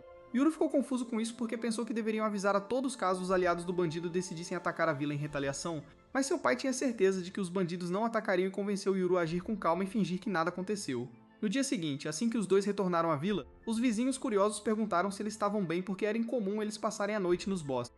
O pai de Yuru respondeu com confiança que perderam a noção do tempo enquanto caçavam, e quando perguntado onde estava toda a caça, ele disse para cuidarem de seus próprios assuntos. Mas este não foi o fim do interrogatório. Momentos após retornar para casa, eles foram recebidos pela vovó Yamaha, que disse que todos estavam muito preocupados quando eles não voltaram na noite passada.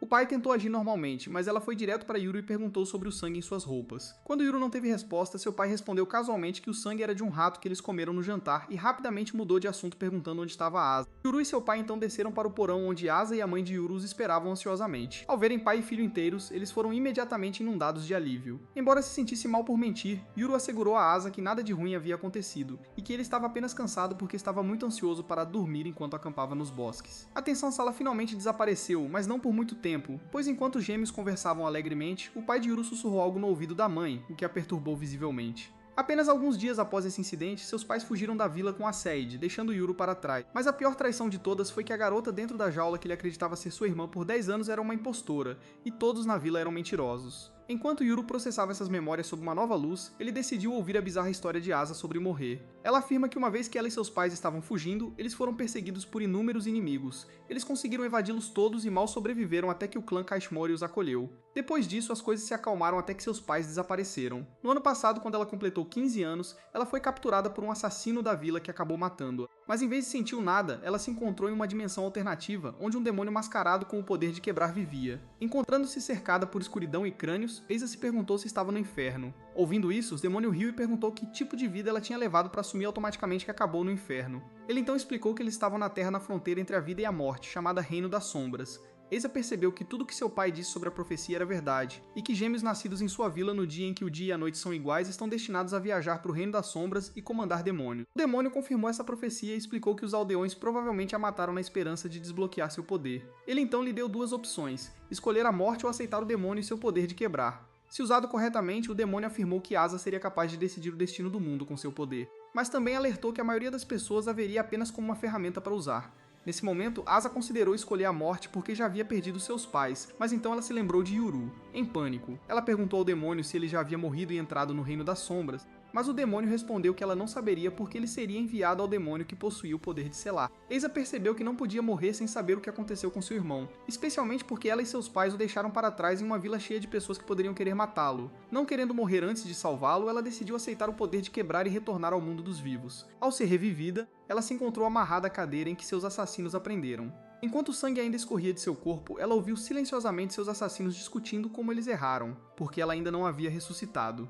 Asa se assegurou ao cara que mesmo que falhassem desta vez, eles poderiam tentar novamente com outro gêmeo para obter o poder de selar. Ela acrescentou que como Yuru foi lavado cerebralmente pela vila, seria mais fácil capturá-lo e manipulá-lo. Asa decidiu que já tinha ouvido o suficiente e usou seus novos poderes para libertar as mãos das cordas. Um de seus olhos começou a brilhar enquanto ela ia atacá-los, terminando a luta unilateral com um único golpe. Momentos depois, Gabi encontrou Asa sentada ao lado dos corpos dos dois assassinos. Gabi sentiu pena de Asa porque ela nunca tinha tirado a vida de ninguém antes, mas Asa declarou que agora havia aceitado o caminho que foi escolhido para ela, e que isso incluía sujar as próprias mãos. Agora que ela terminou de contar a história de como morreu e voltou à vida, Asa pede desculpas a Yuru por não ser mais a irmã doce e inocente que ele conhecia. Enquanto isso, Gabi volta ao seu quarto e encontra duas bonecas de palha, uma de cavalo e outra de boi. Ela adivinha que são restos dos demônios que derrotou durante o ataque e decide honrá-los enterrando as bonecas no quintal. No dia seguinte, enquanto o clã Kajamord limpa a bagunça do ataque da noite anterior, Dara aparece no portão da mansão e afirma que veio buscar Yuru. Jin imediatamente fica sabendo de sua chegada e informa Yuru,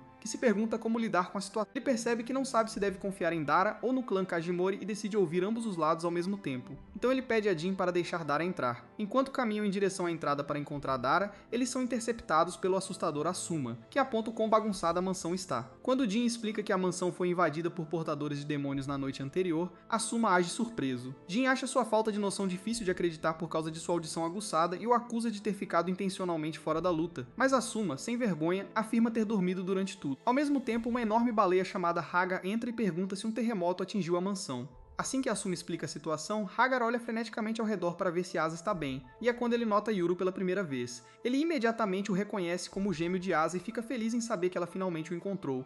Mas sua alegria de repente se transforma em medo quando ele nota os dois demônios gigantes direita e esquerda, encarando-o. Não é todo dia que ele encontra pessoas maiores que ele. Enquanto o grupo continua andando, Hagrid pede desculpas por não estar lá para ajudar durante a carnificina. Ele aponta o quão chocante é que a barreira ao redor da mansão foi rompida e que eles deveriam ficar em alerta máximo porque nenhum lugar é seguro. Assim que chegam ao jardim da frente, Rajuru nota o carro de seu pai e do líder do clã Keismori, Gonzo, chegando. Depois de Gonzo, Dera sai do carro, chocando completamente Jin. Gonzo explica que encontrou Dera na entrada e ofereceu uma carona depois de saber que ele era o guardião de Yuru. Ele então aperta e sacode a mão de Yuru, dizendo que está feliz em conhecê-lo. Ele então começa a elogiar e se divertir com direita e esquerda, enquanto Jin examina Dara cuidadosamente. Ele acha suspeito que Dara, que é do clã Tatara que serve a vila Higashi, tenha chegado indefeso à fortaleza do clã Kashmori, especialmente quando seu clã nunca se mostrou antes. Jin não é o único que está inquieto, pois até Gonzo secretamente deseja matar Dara à vista. Yuru sente a energia hostil e se pergunta o que o clã Tatara fez com os cachorris para merecer tanto ódio, mas ele descarta esses pensamentos por enquanto. Em vez disso, ele confronta Dara, direita e esquerda, por não lhe dizer que ele poderia obter os poderes do selo se morresse. Dara responde que não podia ter certeza se as lendas eram verdadeiras, e ele sabia que se contasse a Yuru, ele arriscaria imprudentemente sua vida se sua irmã estivesse em perigo, pois ele teria uma falsa sensação de segurança. Direita e esquerda apoiam Dara, dizendo que não há garantia de que ele será ressuscitado se morrer. Left acrescenta que da última vez que gêmeos como Asa e Yuru nasceram há 400 anos, um deles não conseguiu voltar à vida depois de morrer.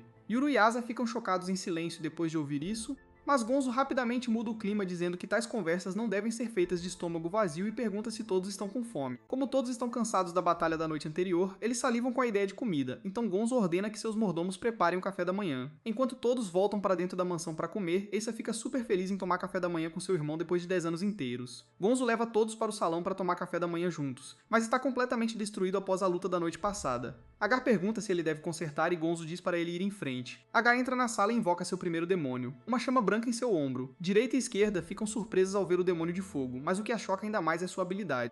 Agar simplesmente move a mão na direção do chão danificado, e ele é instantaneamente reparado, mesmo que seja apenas uma mancha branca. Ele então invoca seu segundo demônio, uma chama preta, e usa seu poder para preencher cores e texturas no chão que ele acabou de reparar. Ele repete o mesmo processo com as janelas e móveis quebrados. E logo, a sala volta ao seu estado original. Yuru não consegue acreditar no que acabou de ver, então ele examina o chão e pergunta a Hagar como ele fez isso. A baleia diz a ele que seus demônios se chamam Preto e Branco. Enquanto o Branco pode consertar qualquer coisa que ele quiser, Preto pode usar sua habilidade para preencher os detalhes do item. Yuru nem sabe o que é mangá. Dara, por outro lado, já ouviu o nome de Hagar. A baleia fica um pouco envergonhada por ser reconhecida e diz que ganha a vida decentemente com seu trabalho. Além disso, como a família Kajori tem uma reputação implacável, ele não conta a ninguém que é um deles. Dara fica surpreso ao ouvir isso, e Hagar decide jogar um fato ainda mais inacreditável sobre ele. Ele revela que ele, Asuma e Jin são irmãos, sendo ele o mais velho e Jin o mais novo deles. Yuru não consegue acreditar que um tio rabugento como Jin seja o irmão mais novo, e Jin fica furioso com sua reação.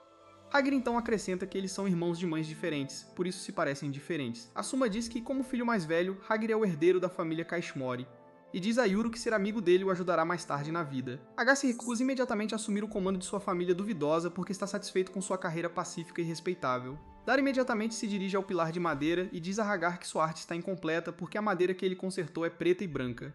Hagar responde que a cor do entorno naturalmente sangrará na madeira reparada, então parecerá natural. Mas então, de repente, ele nota algo incomum. Ele fica bravo consigo mesmo porque errou os detalhes do pilar, pois deveria ter bordas desgastadas por ser bastante antigo. Ele descobre que também errou o tapete, pois deveria estar mais danificado. Ele decide refazê-lo corretamente, mas Jin diz para ele calar a boca porque eles precisam tomar café da manhã primeiro. Logo, os servos chegam com comida e Gonzo diz a todos para sentarem onde quiserem porque são uma família moderna e os padrões tradicionais de assento não são importantes para eles. Yuru nota dois pequenos lutadores de sumô carregando um monte de almofadas em sua direção. Ele continua olhando para as duas pequenas criaturas em descrença enquanto um servo vem pegar as almofadas e lhe diz para sentar. Os mini-sumos então arrumam almofadas para a direita e esquerda, que dizem a Gonzo que não é necessário porque eles não comem comida humana, mas ele diz que trata todos os seus convidados igualmente. Logo, todos começam a comer e Jin pergunta a Dara como ele descobriu que Yuru estava aqui.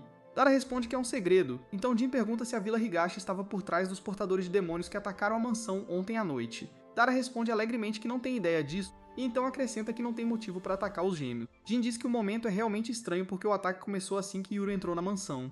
Enquanto isso, Yuru está ocupado comendo e Asa está ocupada fangirling depois dele. Jin pergunta a Dara se é verdade que membros da família Tatara podem passar por barreiras, e ele responde que não pode cruzar as barreiras de outras famílias. Dara então volta sua atenção para Asa, perguntando se o clã Kashmori a tratou bem.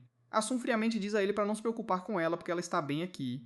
Ela afirma que assassinos não podem atingi-la na mansão Kismori, mas eles de alguma forma invadiram ontem à noite. A médica diz que não quer que Asun saia da mansão porque assassinos estão sempre esperando do lado de fora. No entanto, há momentos em que eles não podem dar a ela cuidados médicos suficientes na mansão, então ela tem que ir para hospitais. Asa acrescenta que estava em um hospital quando foi sequestrada por assassinos da Vila Higashi. Dara fica chocado ao ouvir isso e pergunta a Asa se ela estava doente. Ela diz que foi apenas uma úlcera gástrica, e então começa a encará-lo ameaçadoramente, dizendo que a pegou por causa do estresse constante de assassinos querendo sua vida. Dara fica intimidado com sua atitude e pede desculpas, mesmo que não tenha nada a ver com os ataques. Ele então pergunta a Asa sobre seu registro familiar, porque ela não pode ter seguro sem isso. Asa responde que não tem registro familiar. Ela planejava obtê-lo do lado de sua mãe, já que ela era deste mundo. Mas então seus pais desapareceram no meio do voo. Isso é um choque para Dara porque ele nunca soube que os pais dos gêmeos haviam desaparecido. Ele diz que não ouviu falar disso na vila, e afirma que a Vila Higashi pode não ser a responsável por isso. Ganzo diz claramente que não acredita nele, e Dara esclarece que matou pessoas invadindo a vila, mas nunca atacou ninguém como os extremistas da vila. Ele diz a Ganzo que veio aqui sem armas para pegar Yuru pacificamente e para provar que não quer lutar. Ele acrescenta que pode ter sido alguém da família Kaimori que atacou os pais dos gêmeos porque ele sabe que todos eles não acreditam na mesma coisa. Dara então pergunta a Ganzo o que ele quer fazer com os gêmeos, e o velho responde que o poder dos gêmeos sempre traz caos ao mundo. Ele quer que Yuru e Asa sejam o último par de gêmeos infelizes e destruam a Vila Higashi para que nenhum outro gêmeo seja produzido. Gonzo começa a difamar a Vila Higashi, dizendo que é um lugar ultrapassado que ainda sonha em conquistar o mundo. Mas os tempos mudaram e eles não podem fazer o que quiserem. Ele declara que, como descendente do povo da vila, é responsabilidade deles derrubá-la para sempre. No entanto, Asuma imediatamente se opõe a essa ideia. Ele diz que apenas aqueles que são escolhidos pelos deuses têm poderes especiais, e eles devem usar suas habilidades para governar o mundo pacificamente. Ele quer que a Vila Higashi continue a existir, mas sob a supervisão de uma organização capaz. Yuru ouve tudo atentamente e se volta para seus guardiões, dizendo que quando ele perguntou se os gêmeos eram crianças amaldiçoadas que traziam destruição ao mundo, eles imediatamente negaram. Eles afirmaram que foram pessoas tentando usar seu poder que começaram as guerras. Yuru diz que se sentiu aliviado quando ouviu que ele não estava sendo culpado por nada, e sentiu que merecia viver. Com isso, ele termina o café da manhã e então aponta para Asa, dizendo que ela pede desculpas por tudo, até mesmo por coisas que não são culpa dela. Ele pergunta quem a faz sentir que tudo é culpa dela. Ele quer saber por que alguém deveria ditar suas vidas quando não estão prejudicando ninguém. Yuru diz que, como a família Kadimori não é um monólito, ele quer que os extremistas ouçam o que ele tem a dizer. Ele pede a Dara para passar essa mensagem para todos na Vila Higashi também. Ele declara que não tem intenção de fugir ou se esconder, e quem quiser atacá-lo pode vir com toda a sua força. Ele os derrotará e então obterá todas as informações que puder deles. Dara tenta acalmá-lo, mas então, de repente, Asa se levanta e chama Yuru o maior idiota que o mundo já produziu. Yuru fica intimidado por ela, e Asa diz a ele que ele pode ser tão confiante apenas porque não sabe como é ter assassinos constantemente tentando matá-lo. Ela diz que não quer que ele passe pelo que ela enfrentou, e ele deveria correr e se esconder para se manter seguro. Asa se volta para os guardiões para que eles possam dar um jeito em seu mestre. Mas eles estão literalmente brilhando de alegria ao ouvir que Yuru planeja lutar, e eles terão muita ação. Gabi também concorda com Yuru, dizendo que ele quer tirar metade do fardo de Asa, então é uma coisa boa. Bem, Yuru nunca pensou nisso dessa forma, e ele se sente desconfortável em ser feito um herói quando ele estava apenas tentando ser um Sigma Mile. Nesse exato momento, Ganzo pergunta a Yuru se ele quer se juntar à família Kashmori porque então ele estará seguro e confortável. Yuru recusa instantaneamente, dizendo que Ganzo chamou a vila de um lugar miserável que precisa ser destruído. No entanto, ele nasceu e foi criado lá, e há pessoas de quem ele se importa na vila. Ele agradece a Ganzo por tentar ajudar, mas declara que não pode estar com as pessoas que atacaram sua vila. Ele quer procurar seus pais primeiro antes de fazer qualquer outra coisa, mas até Dara não quer que ele procure problemas agora. De qualquer forma, Dara pergunta a Gonzo e Asa se eles podem ir agora, e Asa de repente se curva diante dele e dos guardiões, pedindo-lhes para manter seu irmão seguro. Com isso, eles saem e Asa para bem em frente ao portão, dizendo a Yuru que ela não cruza a fronteira ou será atacada por pessoas que querem seu poder. Yuru se lembra de como Asa não podia sair da gaiola na vila e pensa que sua prisão se tornou maior, mas ela ainda não está livre. Nesse exato momento, Eisa lhe mostra uma foto de seus pais antes de desaparecerem e Yuru, junto com seus demônios, surta porque eles nunca viram a fotografia antes. Eisa decide mostrar a ele como uma câmera funciona tirando uma selfie. E enquanto Yuru fica pasmo e impressionado com isso, ela fica feliz por ter conseguido enganá-lo para tirar uma foto. Direita e esquerda também querem uma foto, mas infelizmente câmeras geralmente não capturam um demônio. Yuru pede para Asa mostrar a foto dos pais de novo, porque faz 10 anos que não os vê. Asa diz que vai mandar uma versão impressa logo, e Yuru fica super feliz. Ela pergunta o endereço dele, mas ele não lembra. E o plano da Eisa de saber o endereço falha. Ela tenta perguntar pro Dara, mas ele não confia nela o suficiente para dar informações pessoais. Jin diz que seria legal ter um jeito de compartilhar novidades e pede o e-mail dele, mas o Dara também não quer. Jin tem uma ideia melhor e dá um cartão de visita de um bar que a família dele administra. Ele diz pro Dara pegar o nome dele e do bar para se comunicarem. O Dara aceita de boa, porque planeja beber na conta do Jin. Ele agradece a família Kagemori pelo café da manhã e sai da barreira deles. Mas antes de irem, a Aiza tem uma última coisa para dizer pro Yuru. Ela conta que os pais dele ficaram de coração partido em deixá-lo na vila. Eles queriam levá-lo junto, mas a vovó Yamaha atrapalhou e eles mal conseguiram sair. Yuru se emociona ao ouvir isso e diz que só essa informação já valeu a pena vir. A Aiza não se controla ao ouvir isso e corre para fora da barreira para abraçá-lo. Yuru fica surpreso com isso, e então a Asa coloca a mão nas costas dele, dizendo para ele se cuidar. Ela volta correndo para dentro e enquanto o portão fecha, Yuru cai de joelhos. Todo mundo fica preocupado que o Asad tenha feito algo, mas o Yuru diz que baixou a guarda e que se fosse um urso ele estaria morto. Ele começa a chorar, dizendo que essa garota é definitivamente uma Sei porque ela costumava colocar a mão nas costas dele assim no passado. Enquanto isso, a Aiza diz pro Jin não colocar um espião atrás do irmão dela porque confiança é importante. E ele concorda, mas aparentemente o Asuma não, e ele manda uma borboleta seguir o Yuru. Alguns minutos depois, Yuru e o grupo dele saem da mansão Kagemori e o Dara começa a pensar em como vai beber na conta do Jin no bar que ele falou. De repente, ele percebe o Yuru meio cabisbaixo, então decide mudar o astral dele dizendo que já que estão no meio da cidade, deveriam explorá-la e aprender mais sobre o mundo. Yuru não entende do que ele está falando, mas logo Dara o leva para um barco e ele não para de olhar pela janela enquanto os demônios dele se divertem no teto do barco. Em seguida, o Dara o leva para andar de metrô e o Yuru surta de novo. Mas quando eles vão para um hipódromo, ele se sente completamente deslocado porque todo mundo está gritando feito louco. Assim que a corrida acaba, o Yuru começa a falar que os cavalos daqui são maiores e mais rápidos que os da vila. Ele já gostou do cavalo que ganhou a corrida e pergunta pro Dara quanto custaria. O Dara nem consegue calcular o preço de um cavalo de corrida e diz pro Yuru esquecer isso, oferecendo comprar outras coisas essenciais que ele precisa para viver ali. Yuru imediatamente diz que precisa desesperadamente de flechas porque não tem o suficiente para todos os inimigos que estão atrás dele. O Dara começa a pensar onde pode achar flechas, mas aí o Yuru diz que pode fazê-las ele mesmo se tiver o material certo. E isso resolve o dilema dele. Ele leva o Yuru imediatamente para Home Depot, onde o garoto e os dois demônios dele ficam boquiabertos ao verem tantas coisas à venda de uma vez. O Dara pede para ele se acalmar e dizer as coisas que precisa, e o Yuru diz que precisa de bambu, linha e uma faca. Ele planeja usar as penas que vendeu pro Dara outro dia como as flechas. No entanto, a principal preocupação dele é se a Home Depot vende veado, porque ele quer ferver a pele e os órgãos do veado para fazer uma cola natural. O Dara fica enojado só com a ideia e diz pro Yuru usar cola de madeira como um cara civilizado. Assim que eles pegam tudo, vão pro caixa onde a recepcionista se revela um caso especial que enxerga para a direita e para a esquerda. A mente dela fica em branco ao ver os dois demônios, então ela entra no piloto automático e escaneia todos os itens, antes de dizer pro gerente que precisa de um descanso porque tá vendo coisas. Direita e esquerda também percebem isso, e dizem pro Yuru que a garota podia vê-los mesmo sendo uma humana comum. E o Dara diz que às vezes os humanos podem ver demônios se estiverem privados de sono. Em seguida, o Dara leva o Yuru para comprar roupas, e ele surta achando que os manequins são espantalhos. O Dara diz para ele escolher o que quiser, e o Emo escolhe uma jaqueta preta porque vai esconder manchas de sangue bem. O Dara diz para ele pegar umas cuecas também, mas o Yuru prefere uma tanga como fazem na vila dele. De repente, ele lembra de algo importante e diz pro Dara que, quando ele caçava na floresta, alguns bandidos tentaram atacá-lo. Obviamente, eles não eram páreo para ele e ele os matou primeiro, mas ele notou algo estranho neles. As mãos deles estavam muito limpas comparadas às pessoas da vila, cujas mãos e unhas têm tanta sujeira que nunca pode ser lavada. No entanto, o mais importante era que um deles usava cuecas como essas, e agora o Yuru tem certeza de que os bandidos eram assassinos enviados pelo mundo moderno para matá-lo. Direita e esquerda, no entanto, acham que o oposto é mais possível. Eles dizem pro Yuru que a vila deve ter mandado os assassinos e os feitos se vestir como forasteiros para que ele não desconfiasse deles quando morresse e ganhasse a habilidade de selar. Yuru diz que mesmo querendo acreditar que a vila não faria isso com ele não pode confiar totalmente neles agora. O Dara diz que só ele e mais algumas pessoas sabem o caminho para entrar na vila Higashi e o Yuru fica satisfeito em ouvir isso porque isso diminui a lista de alvos dele. A esquerda pergunta se eles vão atacar essas pessoas e o Yuru afirma, dizendo que vai derrubá-los desprevenidos.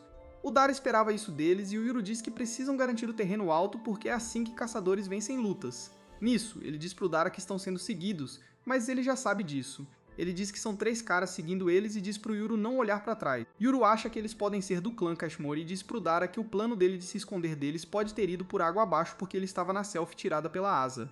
O Dara diz pra ele se acalmar porque a mansão tem muitas câmeras de segurança que teriam capturado o rosto dele, e ele já considerou isso quando decidiu visitar o clã Kashmori. De volta à mansão Kashmori, a Aiza está olhando a foto dela com o Yuru. Ela desliza pra ver a foto dele sozinho, mas o humor dela é estragado quando ela vê o Dara dando fotobomb no irmão dela. Ela imediatamente diz pra Gemini remover ele da foto, mesmo que o Papa Leão não quisesse isso. Nesse momento, o Jin aparece e pede pra ela mandar a foto do Dara, porque ele é uma pessoa potencialmente perigosa, e eles precisam ficar de olho nele. Aissa diz casualmente que o Dara não tá em nenhuma foto que ela tirou, e o surpreso Jin diz pra Blonde verificar as câmeras de segurança pra ele. Mais fundo na mansão, O Gonzo está conversando com os atacantes capturados. O delinquente bronzeado diz que o cara da jaqueta camuflada era o líder deles, e ele os contatou ontem à noite, dizendo que tinha um trabalho para eles. A garota mostra os registros de chamadas dela pro Ganso, dizendo que recebeu a ligação por volta da meia-noite e o delinquente também recebeu ligação mais ou menos na mesma hora. A Blonde comenta que eles terminaram a luta com o Yuru na mesma hora e depois foram para a mansão. O Jin pergunta quando eles entraram na mansão e eles respondem que entraram logo antes das 2 da manhã. Essa é uma notícia surpreendente para todos porque a segurança é mais apertada durante a noite e só membros do clã e seus convidados podem cruzar o portão à noite. O Gonzo pergunta para os 2 prisioneiros se havia alguém da família no portão para deixá-los entrar e o delinquente diz que ninguém estava lá. No entanto, a garota lembra que eles entraram pelo portão oeste, que estava escancarado. Esse é o maior choque para o Gonzo e outros porque não existe portão oeste na mansão. O delinquente tem certeza que eles entraram pelo portão oeste, mas o Jin diz para ele que todo lado oeste é um muro. O Gonzo decide que não pode confiar nos prisioneiros, então diz pro guarda Kiro fazer o trabalho dele. O Kiro dá um passo à frente e invoca o demônio dele, que é um par de braços brotando das costas dele. Os braços agarram os demônios da garota e ela surta, mas o Gabi diz pra ela relaxar porque o Kiro não vai machucar ninguém. Ele então invoca o segundo demônio dele, que é um livro falante que lê tudo sobre os 2 demônios e o dono deles, incluindo o endereço dela, o divórcio dos pais dela e as contas médicas da mãe doente dela. O curo pro livro falante por 1 minuto para dar privacidade pra garota e ler o resto dos detalhes ele mesmo. Assim que ele termina com os demônios, ele vai atrás dos demônios Yin Yang que trabalham para Asa e lê a história do bandido que os possuía anteriormente. O Kuro confirma que esses 2 caras se conheceram pela primeira vez ontem à noite. Com isso, Ganso se levanta e diz que como nenhum dos 2 tem ligação com o mandante do ataque e aceitou o trabalho só porque precisava de dinheiro, eles deveriam trabalhar para ele. Ele diz para a garota que vai até cuidar das contas médicas da mãe dela. O delinquente fica animado ao ouvir isso e pergunta pro Gonzo se ele pode quitar a dívida de jogo dele também, só para receber uma sandália na cara. Assim que a questão é resolvida, o Gonzo sai com os guardas dele, dizendo para eles manterem os 2 novatos como soldados descartáveis. Ele também ordena que coloquem outros portadores de demônios capturados para trabalhar e continuem investigando. E assim que encontrarem o mandante, ele quer que eles matem aquele desgraçado e todos associados a ele. Enquanto isso, a Asa e outros começam a trabalhar na limpeza da bagunça e reparo da casa. E o delinquente pergunta pra Asa se ele pode ter os demônios dele de volta. Ela diz pra ele se desculpar com eles e inventar nomes pra eles, e ele concorda imediatamente. No entanto, os demônios Yin Yang não estão prontos pra perdoá-lo ainda, e o Gabi sugere pra Asa ficar com eles permanentemente porque eles têm habilidades legais. Por outro lado, Yuru e Dara saem do supermercado com os espiões ainda seguindo eles. Yuru se arrepende de ter deixado o facão do Dara na casa Kaimari, mas ele fica feliz que isso aconteceu porque ele não queria que o Yuru empunhasse um facão no meio da cidade. O Dara diz que se ele precisar de armas, ele pode pegar algumas da casa dele, e o Yuru pergunta se ele tem certeza disso porque eles estão sendo seguidos. O Dara não se importa nem um pouco e leva o Yuru pro lugar dele por ruas confusas. A casa dele está cheia de armas, de machados a lançadores de foguetes, e o Dara diz pro Yuru pegar o que quiser. Ele simplesmente pega um machado quando direita e esquerda avisam os 2 que há demônios por perto. O Dara se prepara para a ação e detém os 3 espiões que o encontraram na casa. Eles sacam as armas assim que o veem, mas o Dara desarma um, enquanto os guardiões imobilizam os outros. O cara restante foge para salvar a vida, mas de repente uma névoa espessa o engole, e quando ela se dissipa, o cara se encontra perdido no meio do nada. O Dara diz que a casa é a base secreta do clã Tatara, e está praticamente na mesma dimensão da Vila Higashi. Só ele sabe a saída e diz pro espião contar tudo sobre si mesmo se não quiser se perder ali e morrer. O espião tenta fugir, mas tropeça no esqueleto de um agente do clã Kaishemori que cometeu o erro de seguir o Dera no passado. Direita e esquerda interrompem o interrogatório dele e dizem que ainda sentem demônios por perto, e o Dara diz que a casa Tatara é um demônio em si. No entanto, os guardiões não estão falando sobre isso, e Yuru e Dara ficam alertas ao ouvirem isso. De repente, um chicote longo atinge um dos espiões e arranca a cabeça dele do corpo. Todos olham chocados enquanto um demônio assustador com braços super longos sai do poço próximo, sorrindo ameaçadoramente. Enquanto Yuru preparam para lutar contra ele, o parceiro do demônio cuida de outro espião enquanto faz a pose mais insana da história com as pernas super longas. Os 2 demônios assustadores se juntam e começam a provocar os guardiões, que ficam muito irritados ao vê-los. A esquerda solta o espião sobrevivente perto do Yuru, dizendo para ele se afastar desse local porque os demônios na frente dele são monstros de verdade, e ele ainda não consegue lidar com ele. No entanto, ela está ansiosa por uma luta e o Wright também, que parece conhecer os demônios muito bem. O Dara força a vovó espiã desacordada a acordar, que imediatamente começa a gritar de horror ao ver os demônios. Vendo a reação dela, o Dara determina que aqueles demônios não são dela e começa a se preocupar com uma terceira parte desconhecida conseguiu entrar na casa perdida dos Tatara e o que eles poderiam querer. Ele então se vira para a direita e para a esquerda, que parecem conhecer os demônios em busca de respostas. A esquerda diz que elas já encontraram esses demônios chamados pernas longas e braços longos há muito tempo. Mesmo naquela época, os demônios de membros longos causaram muita destruição no lado norte da vila. Então, com a ajuda de um monge viajante que possuía o poder do selo, eles conseguiram encontrá-los dentro de uma montanha. O Wright então pergunta aos demônios como eles escaparam da montanha, ao que eles respondem que seu novo mestre desfez o feitiço de selamento e lhes concedeu liberdade após mais de 1000 anos. E agora que estão aqui, Planejam acertar as contas com Wright, esquerda e o monge. Infelizmente para eles, direita e esquerda não têm ideia de onde está o monge, alegando que seu último paradeiro conhecido foi na própria montanha. O Dara tenta se lembrar das lendas que cercam pernas longas e braços longos. Ele se lembra que eles eram um pesadelo para os fazendeiros, pois eram conhecidos por pisotearem plantações e as inundarem com água que carregavam de riachos próximos. As pernas e braços longos ficam furiosos ao ouvir essas histórias e juram que os aldeões espalharam propaganda falsa sobre eles enquanto estavam selados na montanha. Na verdade, tudo o que fizeram foi comer algumas pessoas inocentes, e depois de ver a multidão aqui, eles escolhem Yuru para ser sua próxima refeição. Em seguida, perguntam para quem está à direita e à esquerda quem é seu mestre atual, e adivinham que, se eles estão aqui, um novo par de gêmeos deve ter nascido, e aquele que possui o poder do selo pode estar bem aqui. De repente, Dara grita os nomes de direita e esquerda e os comanda para atacar pernas e braços longos. Direita está prestes a colocar Dara em seu lugar quando ele faz contato visual com esquerda, e percebe que tudo isso é uma encenação. Ele rapidamente muda seu tom e concorda em cumprir os desejos de seu mestre. Pernas longas e braços longos caem na armadilha e imediatamente come o mestre de direita e esquerda. Eles chicoteiam seus membros para pegá-lo, mas direita e esquerda os interceptam. Eles parecem ter a vantagem no início, mas Braços Longos escapa rapidamente da mão de direita e começa a bater sua cabeça no chão. Enquanto isso, Pernas Longas também ganha distância de esquerda e começa a girar suas pernas em alta velocidade e usa o impulso para chutar a esquerda para longe. Dara dispara várias balas contra os demônios, mas isso só os enfurece e atrai a atenção de volta para ele. Braços Longos acerta partindo ao meio e parte para um segundo ataque, mas direita bloqueia seu caminho. Neste ponto, os demônios percebem que ninguém está usando o poder do selo e adivinham que o portador não está aqui afinal. Eles começam a saborear a ideia de destruir esquerda e direita, que são muito mais fracos sem o selo ajudando-os.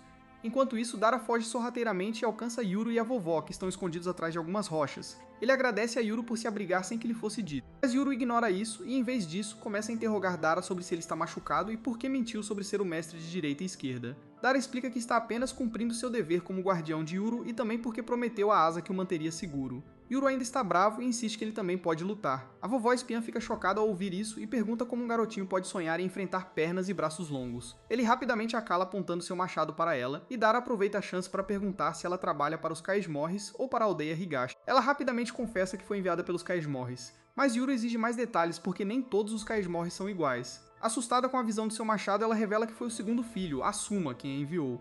Ela afirma que foi instruída a apenas seguir Yuru e Dara sem machucá-los e que nunca esperou ser arrastada para essa terrível bagunça demoníaca. Dara determina que a vovó não é uma ameaça e pede sua ajuda, pois ela deve ser pelo menos uma portadora de demônios. No entanto, a vovó aponta que ela e os outros espiões deixaram seus demônios para trás porque direita e esquerda os teriam detectado facilmente enquanto estavam sendo seguidos. Dara grita com ela por ser inútil, e é quando ela sugere que eles simplesmente deixem pernas e braços longos para trás neste reino, assim como os Tataras prenderam outros espiões. Dara adivinha que esse plano não funcionará, já que os demônios e seu mestre provavelmente sabem como entrar e sair por conta própria. Yuru então sugere que ele casse o mestre, que provavelmente está em algum lugar próximo, já que os demônios priorizam proteger seu mestre. Dara considera essa ideia, especialmente porque pernas e braços longos não parecem estar prestando atenção em Yuru. Então eles finalmente decidem se separar, com Dara continuando a se passar por mestre de direita e esquerda enquanto Uru e a vovó procuram um mestre demônio desconhecido. A vovó treme de medo no início, mas ela rapidamente se recompõe e revela várias facas escondidas, dizendo que só está ajudando para que eles possam sair a tempo de ela cozinhar o jantar para o marido. Dara tenta se esgueirar para o arsenal da casa por trás, mas Braços Longos o avista e destrói a parede ao lado dele com um golpe. Dara mal escapa dos ataques implacáveis e, felizmente, Direita chega e pisa no braço bem a tempo. Braços Longos imediatamente agarra a direita pelas pernas e o gira para lançá-lo no ar. Dara fica impressionado com quão longe os braços do demônio podem ir e fica aliviado ao ver que os ataques do demônio tornaram o arsenal facilmente acessível. Enquanto Braços Longos segura o indefeso direita no ar, os demônios gêmeos começam a planejar como matarão todos. Pernas Longas sugere que eles matem seu mestre primeiro, porque seria mais satisfatório matar direita e esquerda depois que eles fossem roubados de seu mestre. Braços Longos gosta da ideia, mas antes que possam continuar, uma bala gigante perfura o olho de Pernas Longas. Os demônios congelam em choque, pois não têm ideia do que os atingiu. Dara, que se camuflou no chão, longe, mira novamente com seu rifle de precisão, pensando que tem a vantagem, já que esses demônios que ficaram presos em uma montanha por milhares de anos não têm ideia de tecnologia moderna. Ele atira novamente, e desta vez arranca um pedaço da perna de Braços Longos e do segundo olho de Pernas Longas. Os acertos consecutivos fazem Pernas Longas e Braços Longos perderem o controle de esquerda e direita, que imediatamente arrastam os demônios enfraquecidos e os jogam um contra o outro. No entanto, os demônios logo se recuperam o suficiente para se empilhar e atacar como uma unidade. Com um ponto de vista mais alto, Braços Longos imediatamente avista a vovó escondida nos arbustos próximos e a agarra. Ele então oferece a Pernas Longas como um lanche para ajudá-lo a se curar. Enquanto a vovó é trazida cada vez mais perto da boca do demônio, ela molha as calças e dedura que Yuri é o gêmeo destinado a receber o poder do selo. Isso para os demônios em suas trilhas por um momento, enquanto eles decidem o que fazer. A vovó espera que eles vão atrás de Yuru em vez disso, e assim que eles afrouxarem o aperto, ela cortará os tendões dos braços de braços longos. Mas as coisas não saem de acordo com seu plano porque os demônios determinam que ainda precisam comer para se curar antes de fazer qualquer coisa e começam a esmagar lentamente sua cabeça. Nesse momento, o machado voador atinge o braço do demônio, fazendo soltar a vovó, que é pega por direita antes de atingir o chão. Os demônios se viram para o atacante, que se revela ser Yuru. Ele diz a eles para deixarem a mulher em paz e irem atrás dele, já que ele é o gêmeo profetizado e o verdadeiro mestre de direita e esquerda.